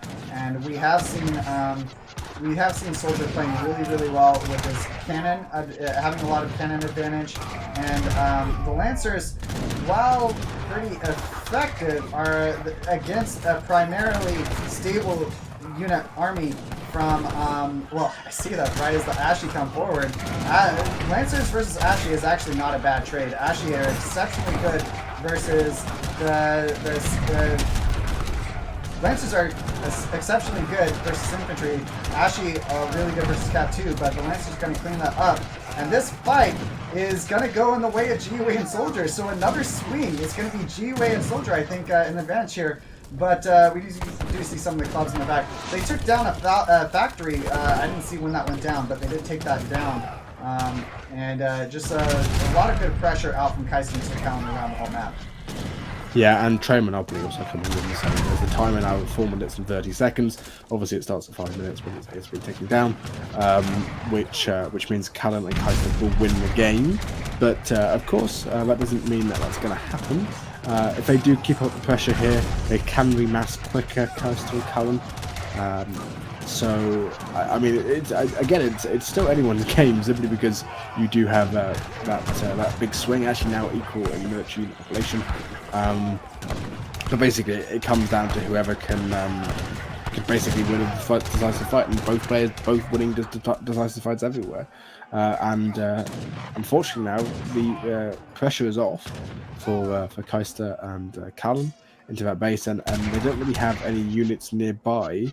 And all their units are having to be funneled from over here for Kaister and over here for Callen. So it's a long time to get your units back up.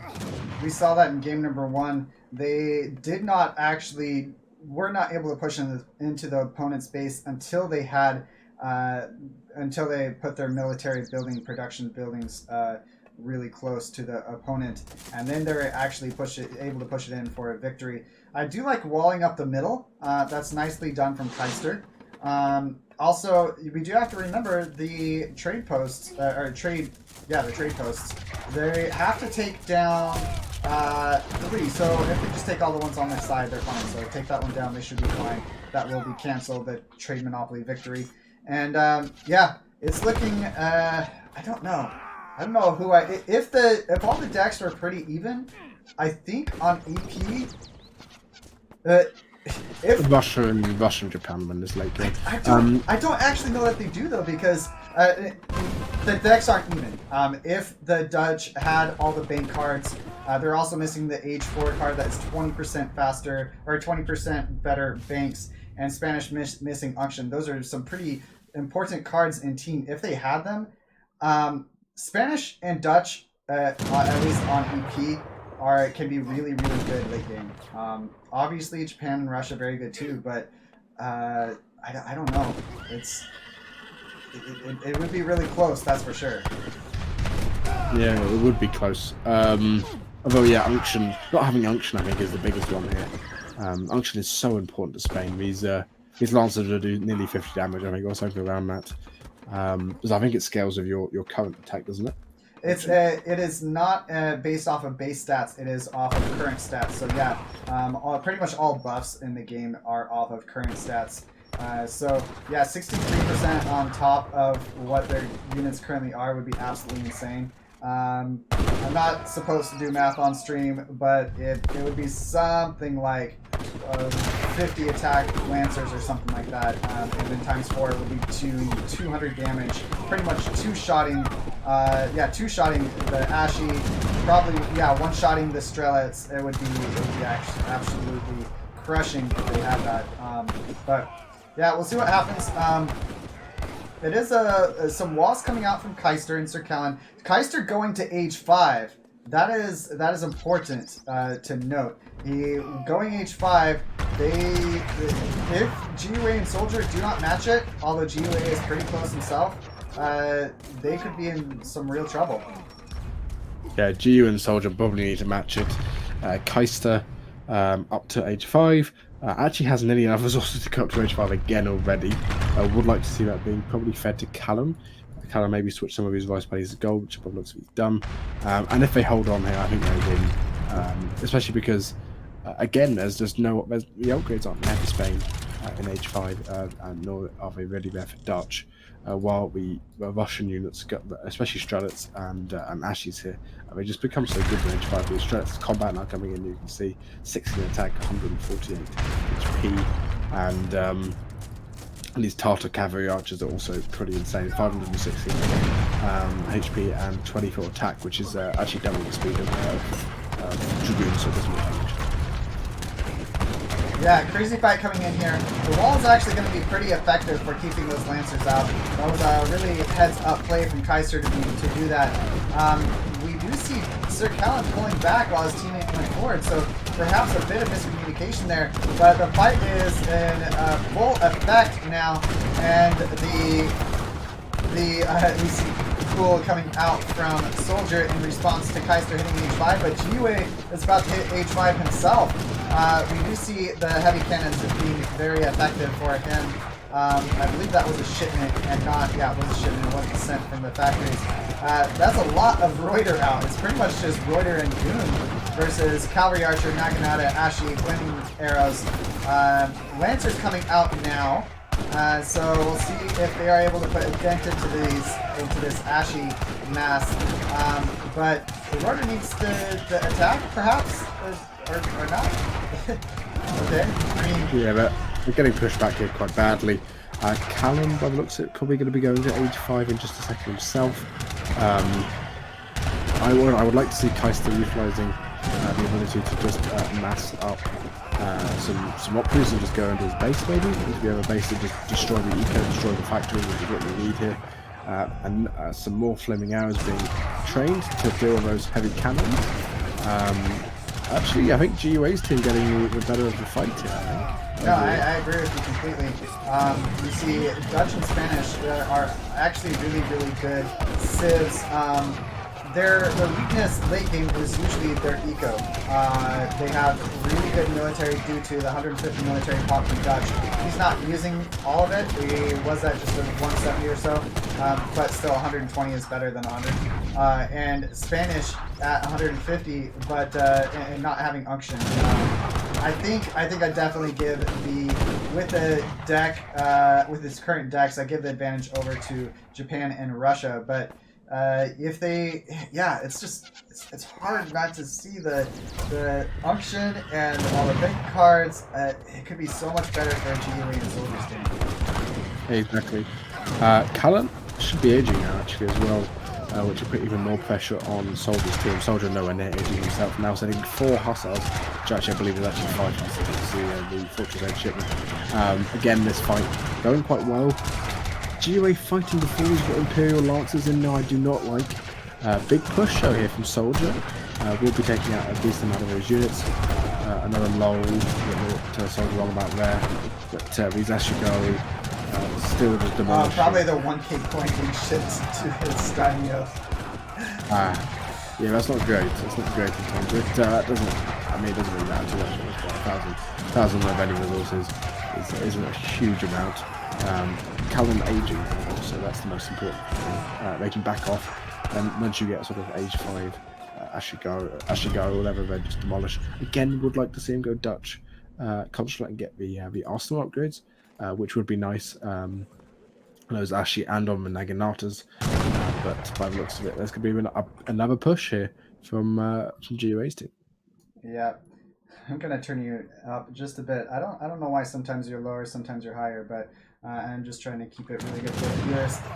Getting back to the game, yeah, I think GiveUAnxiety and Soldier are proving their worth here. They know it's match point, and they're trying their hardest to try to win this game. We see how effective the Lances are versus the Ashy too, and there's just a really good mass from the Soldier. GiveUAnxiety is back in this game economically, and he's making it work. You see those Lancers do get shredded there. The Cavalry Archers very effective versus them.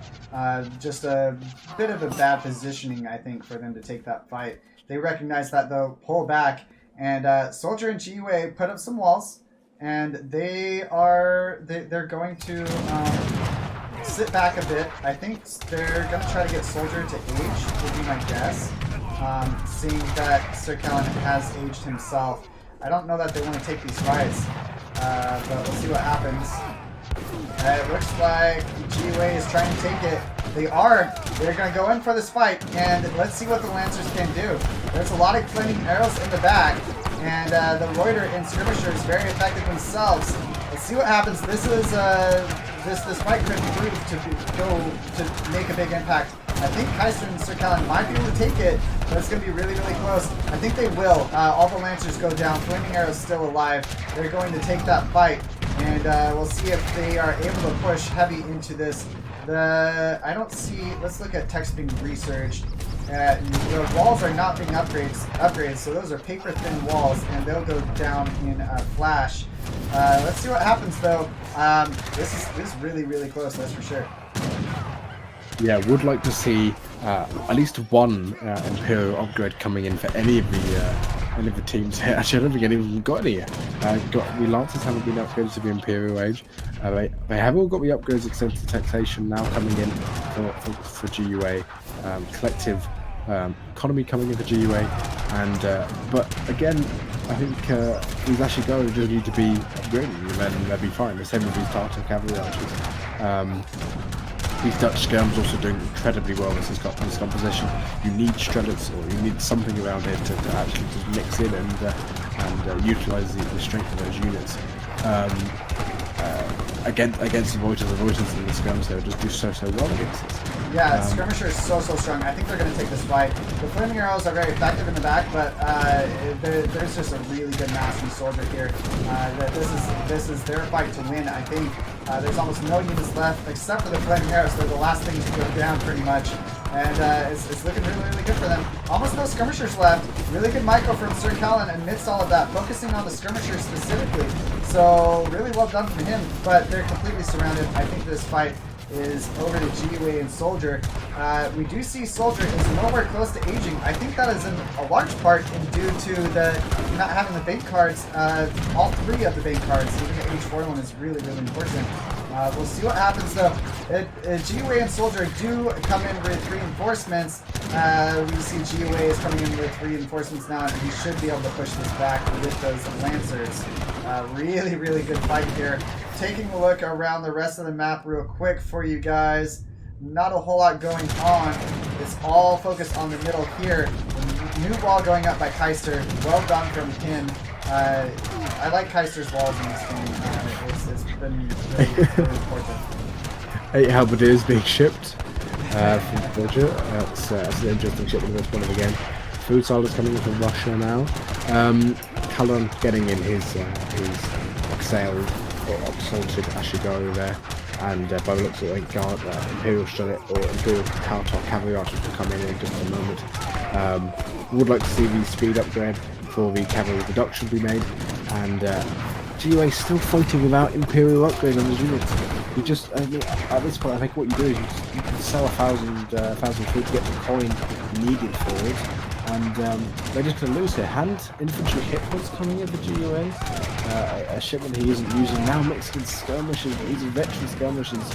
You're not going to get any use out of these units when has Imperial units in the field, they just die very, very quickly. Lancers also coming in from the side, just mass Lancers GUA will be fine. And get the Imperial up there, and you'll be fine with it, because I've got people that's going to happen, he's just making the wrong units.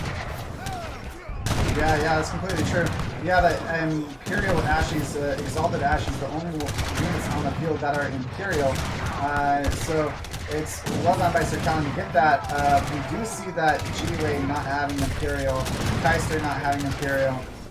It's definitely rough for them. We do see that some Opry coming in on the bottom side, and those walls still being paper thin, not being upgraded either. So it's looking good for Kaister and SirCallen here. GUAs and soldiers armies are dwindling. It's 113 to 191. I like the Lancers. The Lancers keep the Strelets and the Ashy honest. Make sure their opponent goes a bunch of cavalry archers. You saw how effective skirmishers and lancers were. They did a whole lot in this to keep this game going for them. But SirCallen Kaister pushing into the opponent's base. Soldier's still in H4. If he had those bank cards, he would be H5 already, I'm pretty sure, and he is going to be stuck there the rest of the game, I think. It's looking like SirCallen and Kaister might be able to push this all the way to victory with this push. Yeah, bit of a raid coming in here from a couple of these veteran Akuchniks. He's doing especially well against basically all villagers, or probably going to try and go for some of the factories, which is what we want to take out now. Others those can't be rebuilt.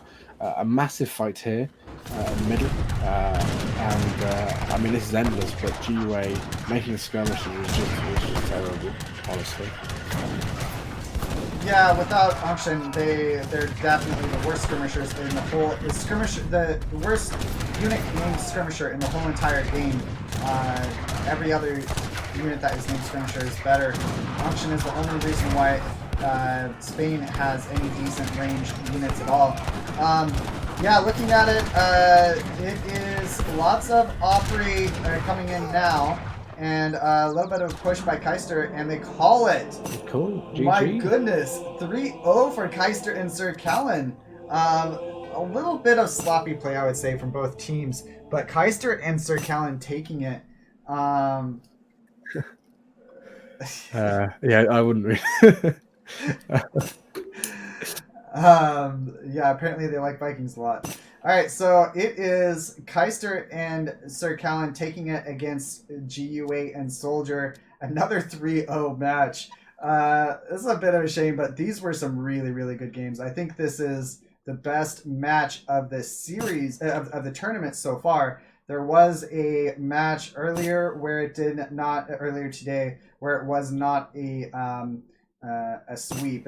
One team didn't win all the games. I'll let you guys watch that if you guys want. It will be uploaded to YouTube tomorrow.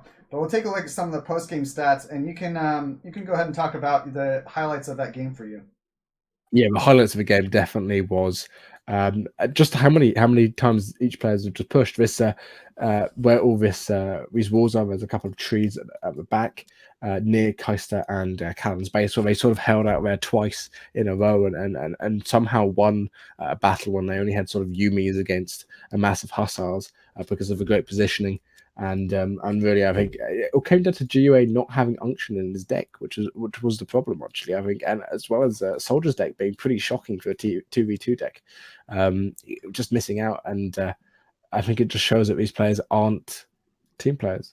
Yeah, they're very, very good at 1v1. It is a 2v2 tournament, though, and Kaister and SirCallen showing their mettle when it comes to team games. Really well done from them.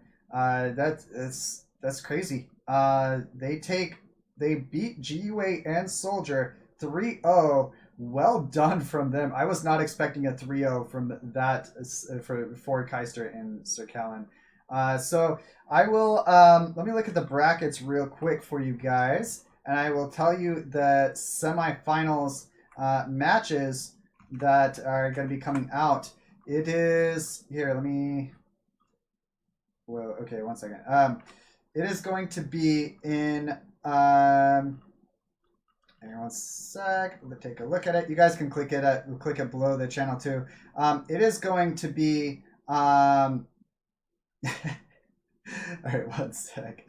It is going to be Kaister and SirCallen are going to be facing off against. They are Kaister and SirCallen are team number 6, and they are the Purple Squirrels, and they're going to be facing off against Kaiser Klein, Fair, and Mido in the semifinals. And we saw in a show match earlier, or yesterday, was it, right? It was yesterday, yeah. Yeah, on show match, Harrison's stream. a bit of a show match yesterday that Kaiser and SirCallen actually took a game off of them. So really well done by them. I definitely give Kaiser Klein Mido the advantage there, but we'll see if Kaister and SirCallen are able to do that. On the other end of the bracket, we are going to have Haza and Osmain versus the Spice. Patrick and Sir Musket. So Haza and Osmain versus Patrick and Sir Musket. We'll see if Haza and Osmain can take that, and then we're going to get to the finals. For anyone curious, there is going to be the semifinals this coming week. The deadline to play them is next Monday. I will let you guys know as soon as the matches are scheduled. If you want to know when that will be, it will be on I'll be updating it on ESOC, on my Twitch page, and also in Discord. If you want to join my Discord, you can see that. If you want to check on my Twitch page whenever you guys want, I will be updating that there. And anything you want to point out in the post-game stats for that, Riot? No, I think we've already said all about the game. Thank you for having me casting. It was really, really fun. Yeah, even if it is now 3 o'clock in the morning for me. It's pretty late, so I should go to bed. But yeah, good. Should be quite a few good games coming up soon. I think Tick versus Kanisi and Hazza. Tick and Kanisi versus Hazza and is it Osmain? No, it's Patrick and Sir Musket versus Hazza and Osmain. Oh, okay. Oh, that should be quite a good game. I need to wait to watch. Yeah, and the semi-final should be incredibly good to watch. I think Kaister and Callen versus Kaiser and Maito should be actually roughly equal. Actually, I think after watching this game, maybe slightly in favor of Kaiser and Maito, but it should be incredibly good to watch anyway. Yeah, thank you so much for joining, man. I appreciate it, and you staying up late casting this. I always appreciate you, and the co-casting was